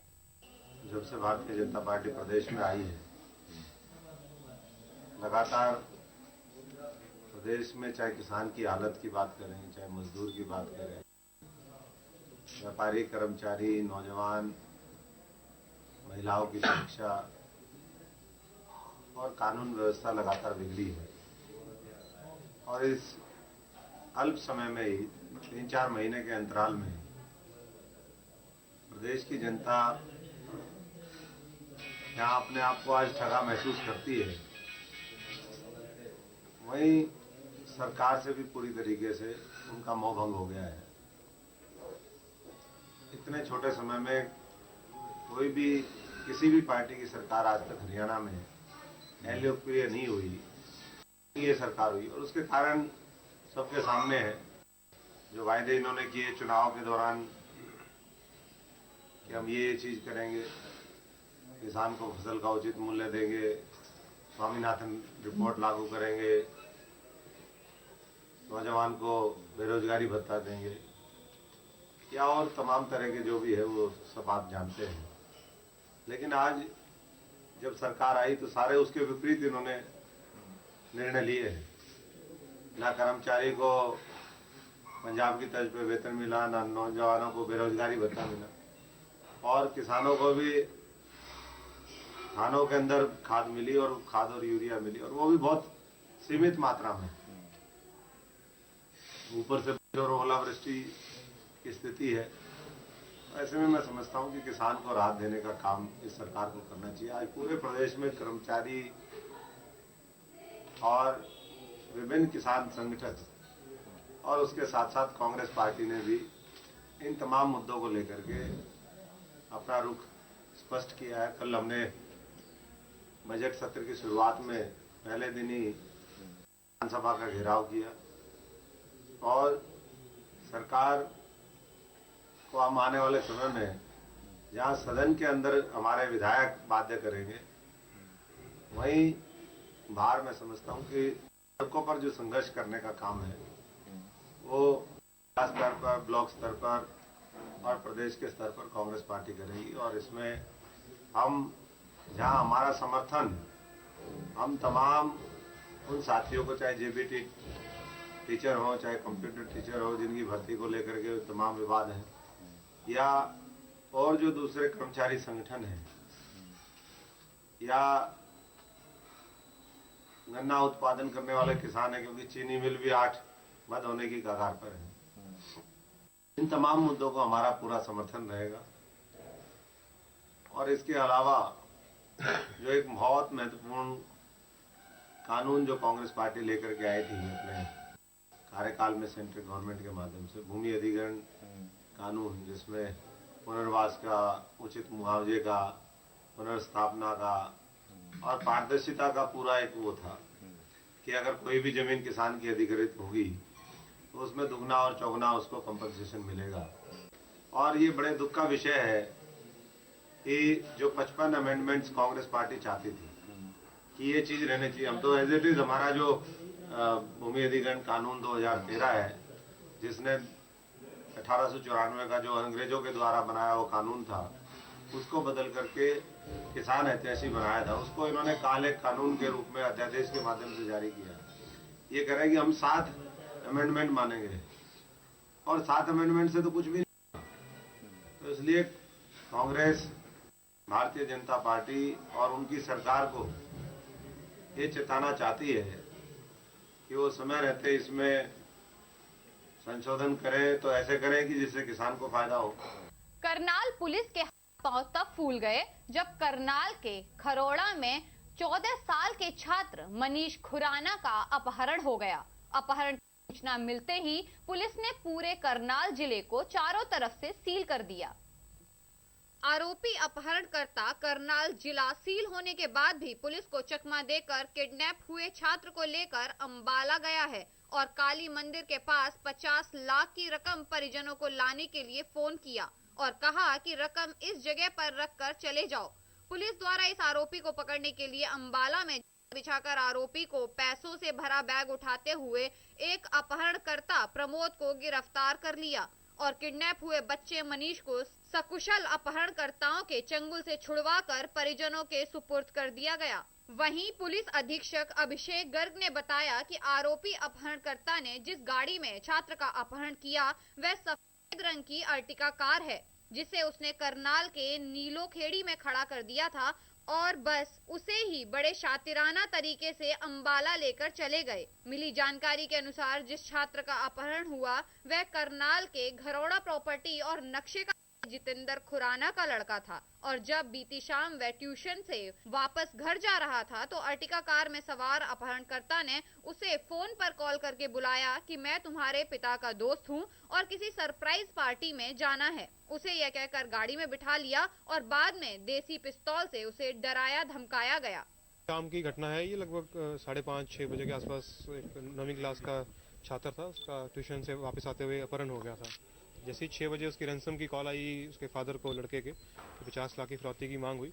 तभी से हमारी सारी टीम्स एक्टिवेट हो गई और जैसे जैसे इसकी लोकेशन आती रही हमारे पास और इन्फॉर्मेशन आती रही, हमारी सारी टीम्स नाकाबंदी करके और एडवांस में एंटिसिपेट करके इसकी लोकेशन ट्रेस करते रहे और आज सुबह हमें अंबाला में इसको पकड़ने में कामयाबी हासिल हुई। कैसे इसको उठाया था, कहाँ से उठाया था, कैसे? ये कल इसको जब से ट्यूशन से वापस आ रहा था तो घरौंडा से इसको 5:30 बजे जो अपहरण करता है इसने इसको फ़ोन करके बुलाया और उसको झांसा दिया कि मैं तेरा एक दोस्त है, उसका फादर बोल रहा हूँ और हम उसको सरप्राइज़ देंगे, उसकी बर्थडे पार्टी है तो आजा मेरे साथ गाड़ी में चला जा। तो ये उसके झांसे में आके गाड़ी में बैठ गया और जैसे ही गाड़ी में बैठा तो उसने उसको डरा के धमका के, इसके बाद असला भी था तो उसने इसको किडनैप कर लिया। उसी के फोन से सर थ्रेट? हाँ, और जब इसमें जो फिरौती की कॉल करता गया और लोकेशन अपनी जो देता गया कि बुलाता गया, लड़के का फ़ोन ही इस्तेमाल किया इसने। किडनैपर एक है सर? इसमें अभी तक तो एक हमारे जब पकड़ में आया एक आया और लड़के ने भी बताया कि जो उसको उठाया था एक ने उठाया था, बाकी अगर इसके कोई साथी गिरोह का होगा वो अभी हम पूछताछ में। सर क्या नाम है? ये यहाँ पे मंगल कॉलोनी है करनाल में, यहाँ का रहने वाला है, इसका नाम मंगल सोनी है। तो इसमें कैसे सफलता लगी, कौन कौन टीम के साथ रही साइबर सेल? इसमें हमारी काफ़ी साइबर सेल की बड़ी हेल्प मिली हमें, हमारी CI 1 CI 2 की, हमारे सभी DSPs में कहना चाहूँगा पूरी डिस्ट्रिक्ट की फोर्स इसमें लगी थी और इसका पीछा करने में, नाकाबंदी करने में सभी का बड़ा सहयोग रहा।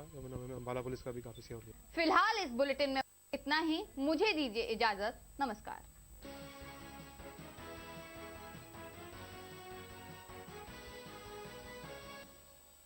रूपकला साड़ी नया शोरूम नई वैरायटी के साथ। हमारे यहाँ सभी प्रकार की फैंसी डिजाइनर साड़ी, लहंगे वाली साड़ी, हाफ नेट वाली साड़ी, जयपुरी साड़ी, रेशम वर्क साड़ी, दासबरी साड़ी एवं वैवाहिक साड़ियों का शानदार नया कलेक्शन और सभी प्रकार के डिजाइनर लहंगे ही लहंगे सभी रेंज में उपलब्ध हैं।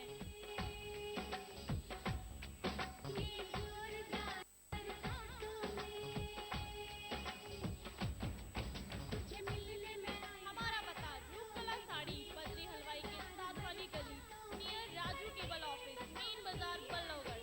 हमारा नंबर है 9212259746 012922444276। मुझे बहुत अच्छा लगा है। मैं कई दुकानों पे होके आई हूँ मार्केट में, लेकिन मुझे यहाँ सबसे अच्छा ज़्यादा सामान मिला है। काफ़ी वैरायटीज़ मिली है यहाँ पे और मतलब आगे भी मैं यहाँ से यहीं से शॉपिंग करूँगी। रेट के मामले में बहुत अच्छी है, बहुत सस्ता यहाँ पे मिला है कि और ज़्यादा मैंने पहले भी और मार्केट में पता किया है तो वहाँ के मुकाबले बहुत सस्ता मिला है। SRS फार्म होम पलवल में 2 BHK residential apartment, main Mathura road से 500 मीटर दूर, दिल्ली बॉर्डर से 35 मिनट दूर। रेलवे स्टेशन से 2 किलोमीटर दूर, बस स्टॉप से 2 किलोमीटर दूर। अभी बुक करें।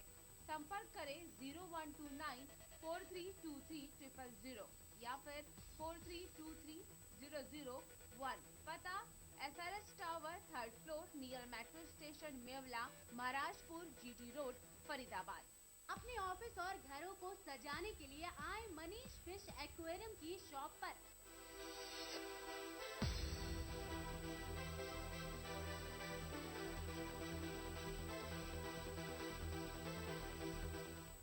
J/1 near Kalyan Singh road, NIT Faridabad. हमारा नंबर है 9990919494 9971711156 9212042930 9136207821। Modern Arya Public School, a school with a difference, where your child will get an environment full of energy and positivity. Smart classes facility for the overall development of your child. Kindergarten for toddlers. Sports and spacious activity area. Well-equipped science laboratory. Huge and knowledge-filled library. Computer science labs. Transport facility in Faridabad. Modern Arya Public School situated in the lush green fields of Aravali, where the natural and bright atmosphere gives your child the opportunity to grow and achieve heights. Excellent results every year. The CBSE board exams under the guidance of Principal Mrs. Anisha Malik and a vast experience in the field of education of Mr. Amod Jha. For admission and other queries, kindly contact Modern Arya Public School affiliated to CBSE, Village Sarurpur, Sohna Road, Faridabad. Please call 0129 322 7703 9911 085083 and 989 140 2353.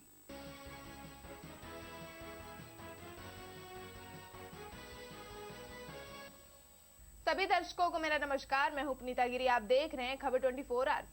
धर्मनगरी Kurukshetra के होटलों और guest हाउसों में वैश्यवृत्ति और लड़कियां supply के धंधे लगातार जारी हैं, जिसके बाद यहां के होटल संचालक ग्राहकों से नई लड़कियों के नाम पर मोटी रकम वसूलते हैं।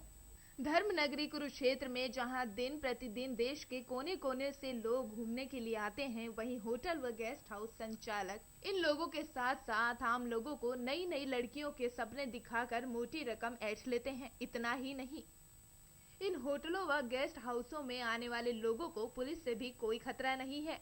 ग्राहक बिना किसी डर के इन होटलों व गेस्ट हाउसों में पंजाब व अन्य जगहों से बुकिंग कर लाई गई लड़कियों के साथ मौज मस्ती कर सकें। इस मामले की जब पुलिस को गुप्त सूचना मिली तो पुलिस ने तुरंत गेस्ट हाउस में छापेमारी कर पंजाब के कई दिनों के लिए बुकिंग पर लाई गई लड़की बरामद कर ली। पुलिस ने इस मामले में 6-7 लोगों के खिलाफ मामला दर्ज कर जाँच आरम्भ कर दी है। पुलिस ने लड़की के साथ एक व्यक्ति को भी काबू किया है। अभी मामले की जाँच जारी है। ये सटारा होटल के मालिक दिलबाग व FP, बेलमार्ग के होटल के मालिक अशोक व दर्शन और स्माइल होटल के मालिक लखा व सरदार पंजाब से लड़कियां आते हैं और यहाँ लाकर अपने होटलों में ग्राहकों को सप्लाई करते हैं और उनसे धंधा करवाते हैं। इसमें एक आरोपी गिरफ्तार कर लिया है, बाकी गिरफ्तारी बताया है और तफ्तीश जारी। बात नारनौल की, जहां एक शराबी पुलिस वाले के द्वारा शराब के नशे में नारनौल बस स्टैंड पर हुड़दंग करने का मामला सामने आया है, जिसके चलते पुलिस के ही नुमाइंदे उस शराबी पुलिस वाले को छुपाने की कोशिश करते रहे।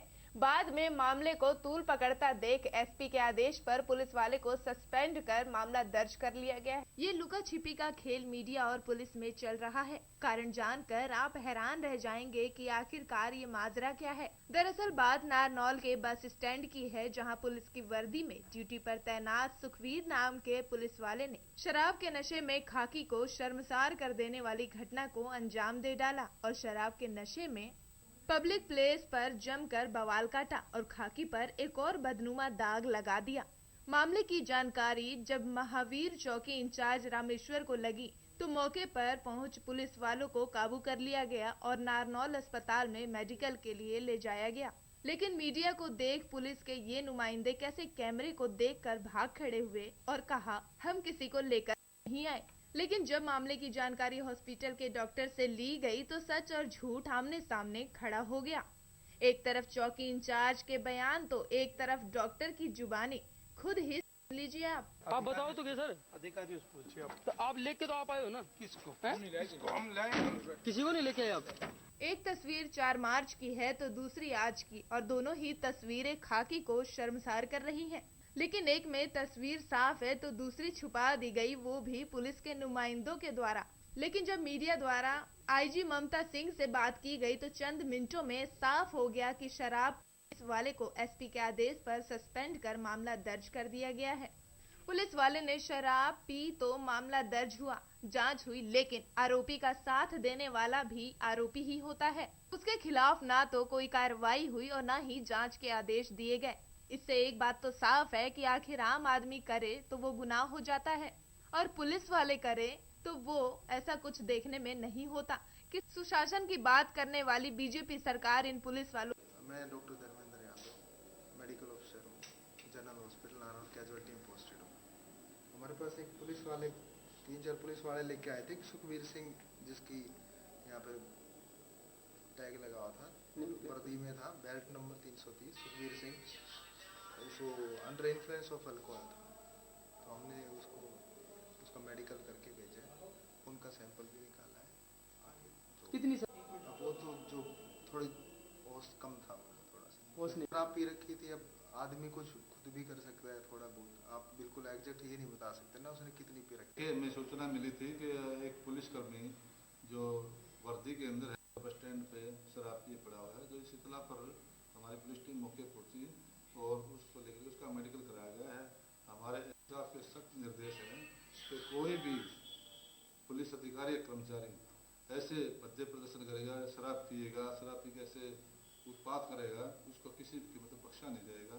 इसलिए इसका हमने मेडिकल करा के इसके खिलाफ पर्चा दर्ज कर दिया है और इस पर अरेस्ट हो जाएगा। जो पुलिस अधिकारियों के साथ पहुंचे थे, रामेश जी चौकी इंचार्ज हैं यहाँ पे महावीर चौकी के अंदर, वो उस कहानी को छुपाने की कोशिश कर रहे थे और मीडिया का कैमरा देखते ही वो भाग खड़ी हुई। क्या माना जाए सर? ऐसा नहीं है, हो सकता है उन्होंने आपको देखा नहीं हो और मैं आपके सामने हूँ। मैं बिल्कुल आपको बिल्कुल जो रियल स्टोरी आपको बतला रहा हूँ, उसके खिलाफ कार्रवाई की है और हमारे एसपी साहब बिल्कुल सख्त है इस मामले में और हमारे को निर्देश भी दिए कि कोई भी कर्मचारी अधिकारी ऐसे भद्दे प्रदर्शन करेगा उसके खिलाफ सख्त कार्रवाई की जाएगी।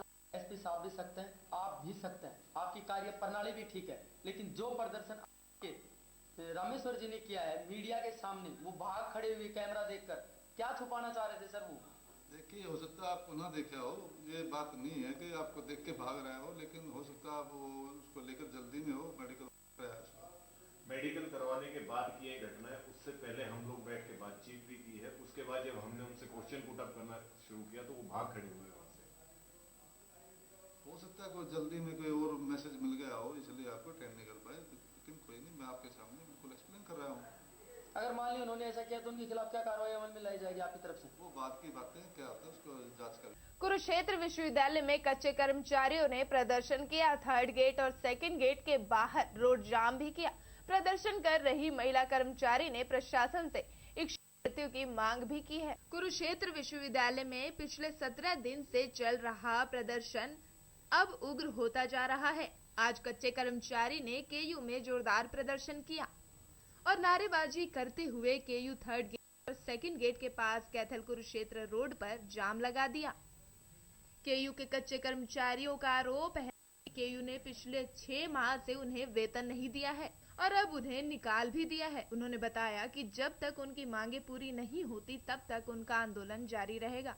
प्रदर्शन के दौरान भारी पुलिस बल भी मौजूद रहा। कई बार पुलिस के साथ कर्मचारियों की नोकझोंक भी हुई। प्रदर्शन कर रही महिला कर्मचारी ने बताया कि केयू उन्हें वेतन नहीं दे रहा है और अब वह इतनी परेशान है कि उसे प्रशासन इच्छा मृत्यु की इजाजत दे दे। इसके अलावा वे कुछ नहीं कह सकती हैं। वहीं इस मामले में केयू के रजिस्ट्रार केसी रलहन ने बताया कि ये कर्मचारी केयू के नहीं हैं और ठेकेदार का टेंडर खत्म कर दिया है और कार्रवाई के लिए पुलिस को बताया गया है।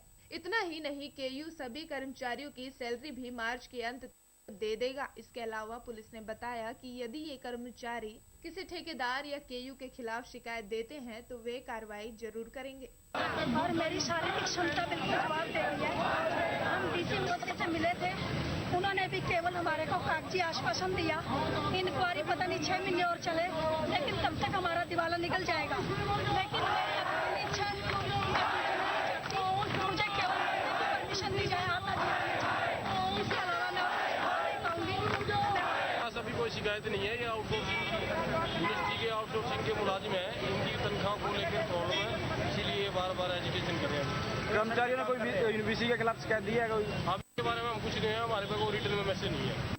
हम कई बार इनसे अपील कर चुके हैं कि आपका जो प्रदर्शन है, हड़ताल है, वो ठीक नहीं है, क्योंकि पहली तो बात है कि ये सारे कर्मचारी विश्वविद्यालय के नहीं है, ठेकेदार के कर्मचारी, और ठेकेदार को हमने बिल्कुल स्पष्ट शब्दों में लेबर विभाग के अधिकारियों के समक्ष कहा कि आप अपने बिल समय पर सबमिट कीजिए। गुड़गांव नगर निगम यानी हरियाणा प्रदेश का सबसे पैसे वाला निगम, जिसका सालाना बजट भी तकरीबन 1400 करोड़ रुपए है, और इस भारी बजट में अगर गुड़गांव में निगम अधिकारी और पार्षद मिलकर लगाते तो गुड़गांव का विकास देश के सबसे विकसित शहर के तौर पर हो गया होता।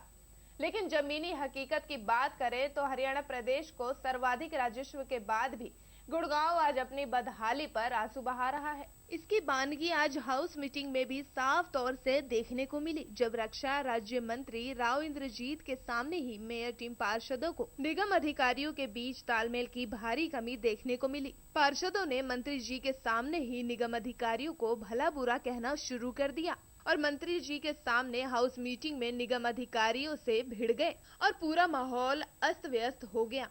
इस सब में सबसे बड़ा सवाल ये है कि रक्षा राज्य मंत्री पिछले 15 सालों से गुड़गांव के सांसद हैं, लेकिन गुड़गांव के विकास की बात करें तो गुड़गांव का विकास केवल अधिकारियों के फरमानों और नेताओं के भाषणबाजी तक ही सिमट कर रह गया है।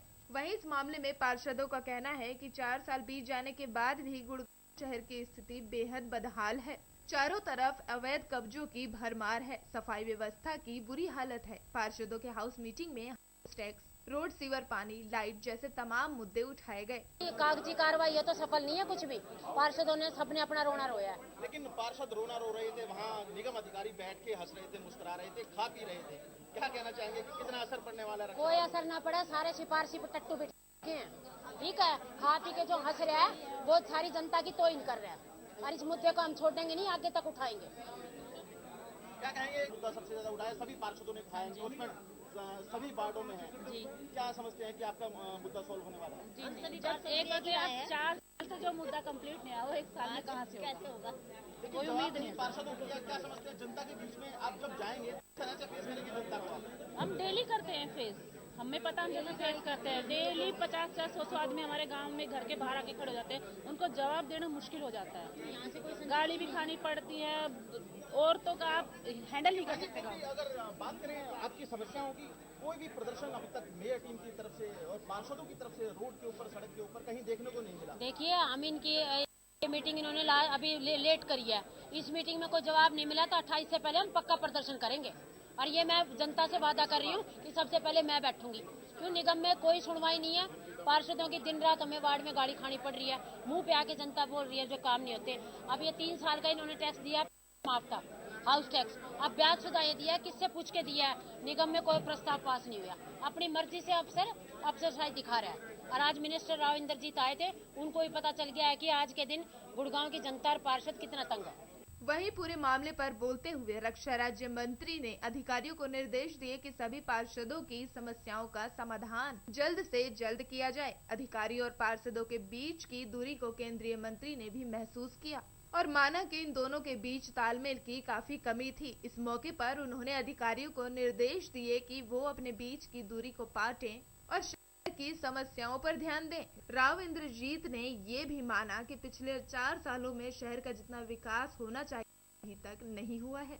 अब ऐसे में पार्षद और निगम अधिकारियों में तालमेल की कमी के चलते जो विकास प्रभावित हो रहा है, इस पर रक्षा राज्य मंत्री के आदेश कितने कारगर साबित हो सकते हैं, ये देखना दिलचस्प रहेगा।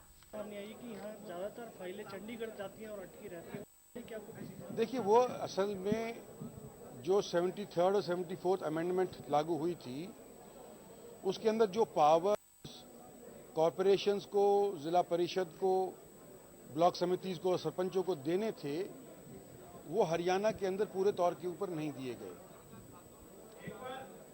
आज के दिन वो स्थिति है कि 1 करोड़ रुपया केवल यहाँ पर मंजूर हो सकता है मेयर के नाम से, कमिश्नर के नाम से 50 लाख हो सकता है, बाकियों की फाइल जाती है चंडीगढ़ के अंदर। हमने आज के दिन अगर वो 73rd अमेंडमेंट लागू करने की अभी सोच रहे हैं, प्रस्तावित है, तो फिलहाल ये प्रस्ताव किया कि 5 करोड़ तक का अधिकार यहाँ पर कमिश्नर के और मेयर के पास होना चाहिए, ताकि 5 करोड़ से ऊपर वाली फाइल दिल्ली जाए, चंडीगढ़ जाए। इसमें ये भी देखने को आया कि बहुत गहरी खाई है पार्षदों के बीच में और अधिकारियों के बीच में, नहीं सुनी जाती है। 4 साल से ज्यादा का वक्त बीत चुका है, लेकिन मूलभूत सुविधाएं अभी भी गुड़गांव में देखने को अगर बात करें तो काफी कम दिखाई देती हैं। सर देखो, गुड़गांव के अंदर मूलभूत सुविधाएं उपलब्ध हुई हैं। गुड़गांव के अंदर जो डेवलपमेंट हुआ है वो लोगों ने किया है, यहाँ पे प्राइवेट लोग आके बसे, उन्होंने किया है। सरकार की वजह से गुड़गांव का डेवलपमेंट नहीं हुआ, सरकार के बावजूद गुड़गांव का डेवलपमेंट हुआ है। अब सरकार तब्दील हुई है, नई सरकार से हम ये उम्मीद कर रहे हैं कि आने वाले समय के अंदर सरकार की वजह से भी गुड़गांव के अंदर डेवलपमेंट हो। 900 मीटर का मामला जो है काफी समय से 900 मीटर के बारे में चर्चाएं हो रही हैं, कुछ हल निकालने का प्रयास चल। आम आदमी पार्टी में छिड़ी महाभारत बढ़ती ही जा रही है। आए दिन पार्टी से नई नई खबरें आ रही हैं। जी हां, आम आदमी पार्टी की नेता अंजलि दमानिया ने पार्टी छोड़ दी है। आम आदमी पार्टी की नेता अंजलि दमानिया ने आम आदमी पार्टी छोड़ दी है।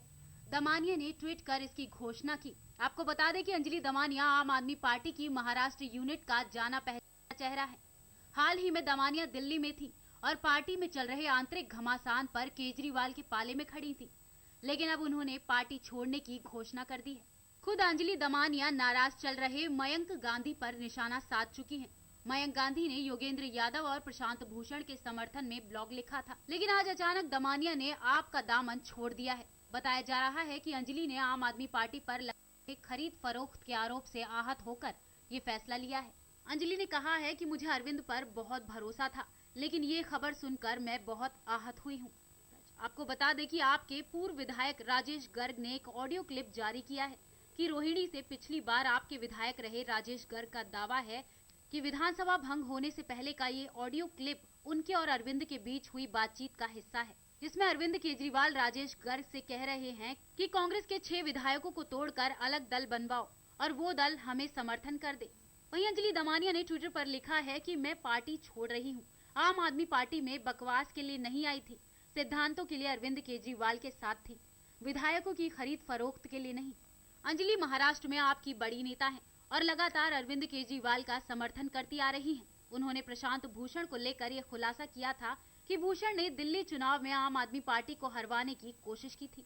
ओडिशा में 2005 में तालाबीरा कोयला ब्लॉक आवंटन से जुड़े घोटाले के एक मामले में दिल्ली की एक विशेष अदालत ने पूर्व प्रधानमंत्री मनमोहन सिंह, उद्योगपति कुमार मंगलम बिड़ला, पूर्व कोयला सचिव पीसी पारक और 3 अन्य को आज आरोपी के तौर पर समन जारी किया है। पूर्व प्रधानमंत्री मनमोहन सिंह की मुश्किलें अब बढ़ सकती हैं।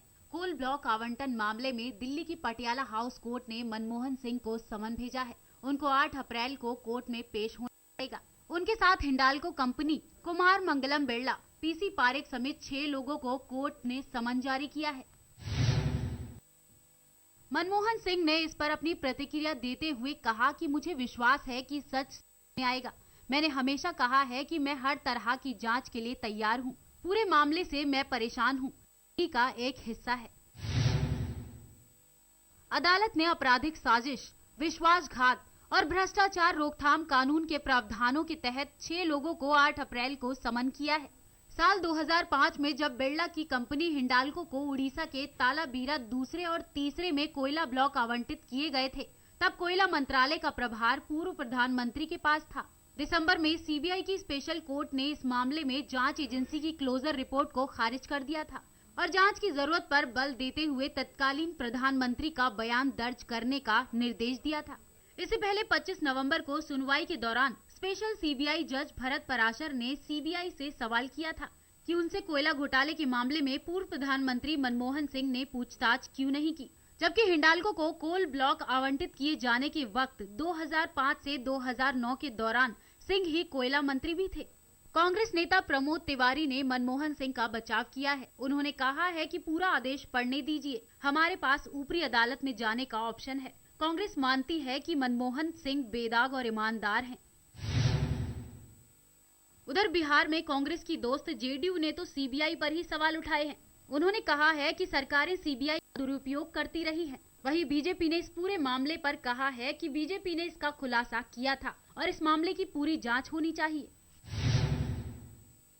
वहीं बीजेपी नेता अनुराग ठाकुर का कहना है कि पिछले यूपीए सरकार में कई बड़े घोटाले हुए, लेकिन सरकार जीरो टॉलरेंस की थ्योरी देती रही। अब ये मामला अदालत में है और कोर्ट की प्रक्रिया पूरी होने दीजिए, सच और झूठ सामने आ जाएगा। इसी तरह के आरोपों से घिरी कांग्रेस वैसे ही लगातार एक के बाद एक हो रही हार से डूबती नजर आ रही है और अब इस तरह के मामले सामने आने से पानी सर से ऊपर हो गया है।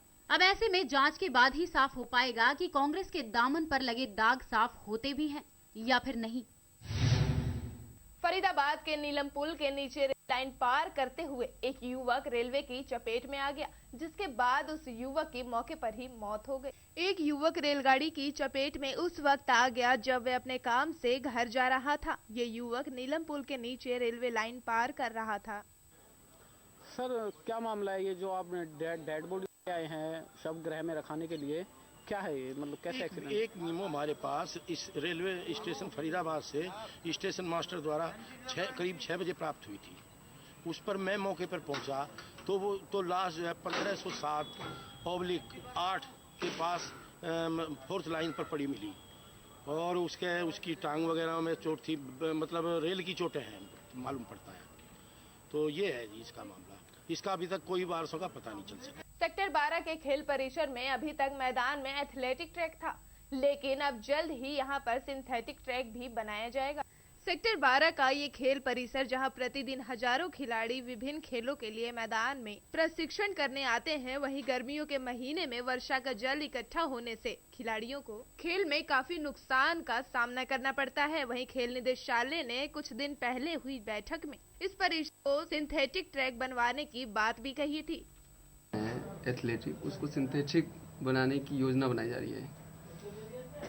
अभी निदेशक महोदय आए थे, हमारे यहाँ मीटिंग ली थी सभी कोचेज के साथ। उसमें हमने प्रपोजल रखा था कि एथलेटिक्स का हमारा अगर यहाँ सिंथेटिक हो जाए तो हम बहुत ही अच्छे रिजल्ट दे सकते हैं डिस्ट्रिक्ट फरीदाबाद से। सर, अगर ये होता है तो कितना फायदा होगा खिलाड़ियों को, क्योंकि खिलाड़ियों के मद्देनजर रखते हुए इसे बहुत महत्वपूर्ण बताया जा रहा है। हाँ, तो सिंथेटिक ट्रैक अगर हो जाता है तो इंटरनेशनल टूर्नामेंट, नेशनल टूर्नामेंट हमारे जो होते हैं ये उस पे सिंथेटिक ट्रैक का इस्तेमाल होता है। अगर बच्चा शुरू से ही बेसिक प्रैक्टिस उसी पे करता है तो नेचुरल परफॉर्मेंस पे तो असर पड़ेगा ही उसका। और अगर हमारा ये हो जाता है तो बहुत खुशी की बात होगी। निदेशक महोदय ने हमें पॉजिटिव अपना वो दिया है, तो हम आगे इसमें कार्रवाई करते रहेंगे। उनको पत्र वगैरह व्यवहार उनसे करते रहेंगे जिससे कि हमारे खिलाड़ियों को ज़्यादा से ज़्यादा फायदा हो और अच्छे रिजल्ट लाए। अब इस तक सिर्फ सर बातचीत ही हुई है सिर्फ? अभी निदेशक महोदय बहुत ही अच्छा इंटरेस्ट ले रहे हैं। हर डिस्ट्रिक्ट में वो कोचेस के साथ जाके मीटिंग कर रहे हैं, किसको क्या सामान चाहिए और उसका सामान प्रोवाइड करवाया जा रहा है। कहाँ कितने कोच उसमें लगे हुए हैं उसके साथ भी एडजस्ट। बहुत ही हमारा जो इस टाइम आज के दिन हमारे जो डायरेक्टर साहब हैं और अपना स्पोर्ट्स कमिश्नर खंडेलवाल जी हैं, तो दोनों ही बहुत ही हमारी अच्छी टीम है। स्पोर्ट्स पॉलिसी भी बहुत अच्छी बनाई है हमारी इन्होंने और अच्छी आशा है हमारा जो है ना, इतना टीम अच्छा टीम वर्क है इस टाइम के बहुत ही अच्छे रिजल्ट हमें उम्मीद है आएंगे आने वाले समय में हरियाणा के। इनका कहना है कि यदि ऐसा ही होता रहा तो फरीदाबाद के खिलाड़ियों को बहुत मदद मिलेगी। बुधवार को बीपीटीपी मोड़ पर रफ्तार का कहर देखने को मिला, जहां सीआरवी कार चालक ने तेज रफ्तार के चलते इंडिका कार को टक्कर मार दी। बुधवार की दोपहर को फरीदाबाद में रफ्तार का कहर देखने को मिला। दरअसल बीपीटीपी और टाउन पार्क के नजदीक रोड पर सीआरवी कार चालक ने पीछे से इंडिका कार को जोरदार टक्कर मार दी। बाबत यही नहीं रुकी, उसके बाद दूसरी तरफ से आ रही डस्टर कार ने बाइक सवार को बुरी तरह से टक्कर मार, लेकिन कुदरत का करिश्मा यूं हुआ कि इस दुर्घटना में किसी को हताहत नहीं हुई। वहीं घायल बाइक सवार को बादशाह खान अस्पताल में ले जाया गया। वहीं दुर्घटना की असली वजह सिर्फ सीआरवी चालक को बताया जा रहा है। मामले की गंभीरता को देखते हुए पुलिस बल मौके पर तैनात रही और जैसे तैसे मामले को सुलझा लिया गया। आपका नाम भाई? लोकेश कुमार। क्या हुआ था? सर मैं यहाँ से आ रहा था इधर से, तो बाइक साइकिल वाला मेरे सामने आया। साइकिल वाले को बचाया मैंने, हल्की ब्रेक ली। इन्होंने पीछे से गाड़ी मारी मेरी, सीआरपी वालों ने। फिर गाड़ी उन्होंने उधर रॉन्ग साइड खींची है। फुटपाथ पे चढ़ा देना, ये हुआ सर। और इसमें मतलब हाँ, एक बाइक वाले जो यहाँ से बीच रोड से बाइक वाले को खींच के ले गए। मतलब पीछे से ही ब्रेक लेते और वो रफ्तार स्पीड में। आपका नाम सर? मेरा नाम धीरज सिंह है। HR 29 AD 1198 मेरी गाड़ी है और ये होंडा CRV वाला 2210 वाला ओवर स्पीड तेज स्पीड में आ रहा था। मोटरसाइकिल वाला कम से कम 15 मीटर आगे खड़ा हुआ था। वहाँ इसने हिट किया है, एक इंडिका वाले को पहले हिट किया, फिर उसे हिट किया बचाने, इंडिका को बचाने के लिए, फिर आगे मेरी गाड़ी में घुसा दिया है। मोटरसाइकिल वाला बाल बाल बचा है। मोटरसाइकिल वाला पहले गिर गया है, ये मोटरसाइकिल को घसीटता हुआ लाया है, मेरी गाड़ी के साथ घसीटा है इसने मोटरसाइकिल। मतलब रफ्तार की कहर की वजह से, रफ्तार की वजह से ओवर स्पीडिंग की, गाड़ी की स्पीड बहुत ज्यादा थी।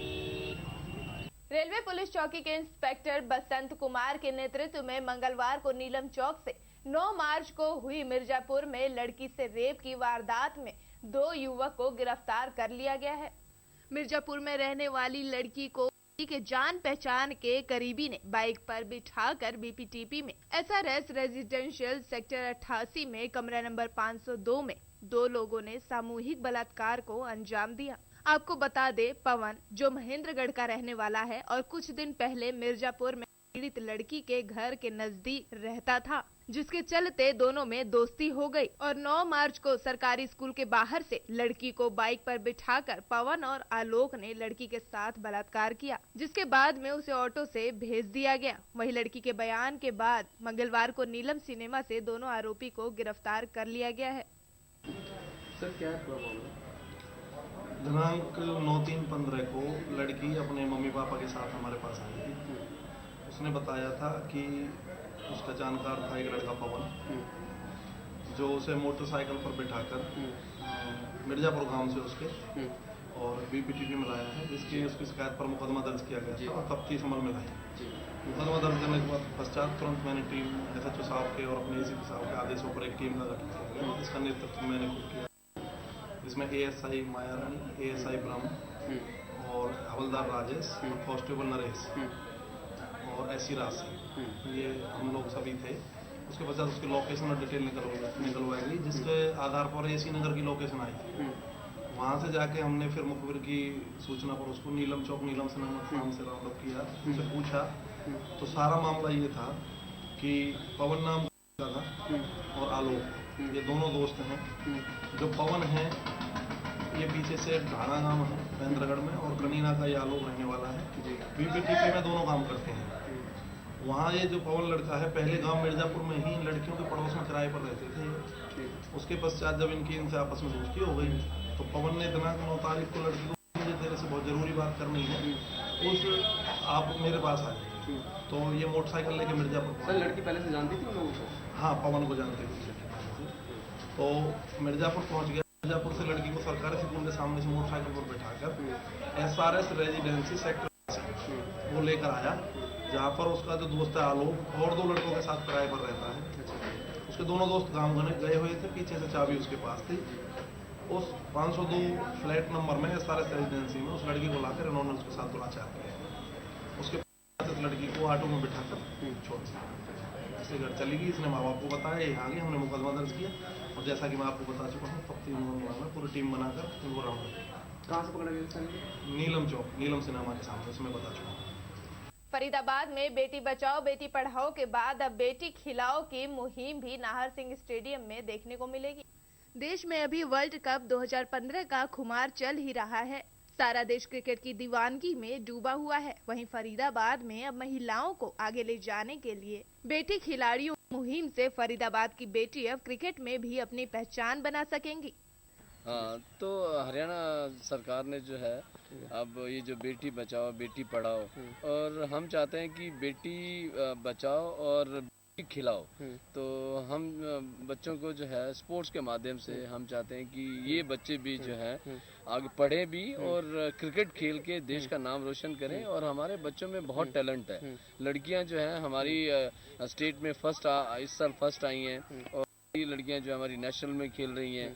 और लड़कियों को हम चाहते हैं कि जैसे लड़कियां भी हमारे परिवार का सदस्य हैं, और हम भी चाहते हैं कि लड़कियों में भी जैसे मोहित शर्मा हमारे फरीदाबाद का लड़का है, वर्ल्ड कप में खेल रहा है, इंडिया की टीम में खेल रहा है। और हम चाहते हैं कि हमारी लड़कियां भी जो है ऐसी वर्ल्ड कप में खेलें, इंडिया का नाम रोशन करें, हमारे फरीदाबाद का और हमारे देश का नाम रोशन करें। और हम जो है अभी 1 अप्रैल से 7 अप्रैल तक जो है हम यहाँ पे उनका कैंप और एक छोटा सा टूर्नामेंट बच्चों को प्रमोट करने के लिए लगाएंगे, और उनको तन मन धन से उनकी सेवा भी करेंगे। उनको जो भी सामान होगा हम सब सामान प्रोवाइड करेंगे, जितना हम उनके लिए करेंगे। आप क्रिकेट खेल रही हैं, आपको क्रिकेट में किस क्रिकेटर की तरह बनना है? MS धोनी की तरह। MS धोनी की? वो लीड करते हैं टीम को इसलिए, या फिर वो अच्छा खेलते हैं इसलिए? वो टीम को भी लीड करते हैं और कप्तान भी अच्छी करते हैं और पूरी तरह से खेलते भी अच्छा है, इसलिए।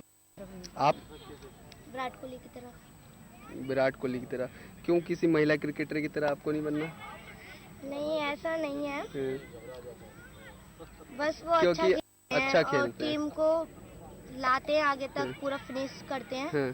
तो मुझे उनकी तरह बनना है कि मैं अपनी टीम के लिए अभी उन्हें आगे तक पहुंचाऊं, रन बनाऊं उनके लिए। ठीक। किस क्रिकेटर की तरह बनना? सचिन तेंदुलकर की तरह। सचिन तेंदुलकर तो अब रिटायर हो चुके हैं, अब तो नहीं खेलते। किसी महिला क्रिकेटर की तरह नहीं बनना? अंजुम चोपड़ा है, सचिन तेंदुलकर की तरह बनना है, नाम कमाना। ठीक। जिस तरह से बेटी बचाओ बेटी पढ़ाओ की मुहिम में महिलाओं के साथ बच्चों ने भाग लिया, उसी तरह से देखना दिलचस्प रहेगा कि बेटी खिलाड़ियों को कितना समर्थन मिलता है। फरीदाबाद के DAV कॉलेज में NSS के द्वारा शिविर का आयोजन किया गया, जिसमें बच्चों को आपसी भाईचारे का पाठ भी पढ़ाया गया। NSS द्वारा DAV कॉलेज में एक शिविर का आयोजन किया गया, जिसमें बच्चों को एक दूसरे के सुख दुख बांटने की शिक्षा दी गई और गौशाला में जाकर गाय को खाना भी खिलाया गया। उन्होंने बताया कि जानवरों को पीड़ा देने के बारे में लोगों को सोचना और समझना चाहिए, और बच्चों को बताया कि गौ हत्या पाप है। अगर हम उनके दुख दर्द को नहीं समझ सकते तो उन्हें मारने का भी हमें कोई अधिकार नहीं। इस बुलेटिन में केवल इतना ही। मुझे दीजिए इजाजत। बने रहिए खबर 24 आवर्स के साथ। नमस्कार।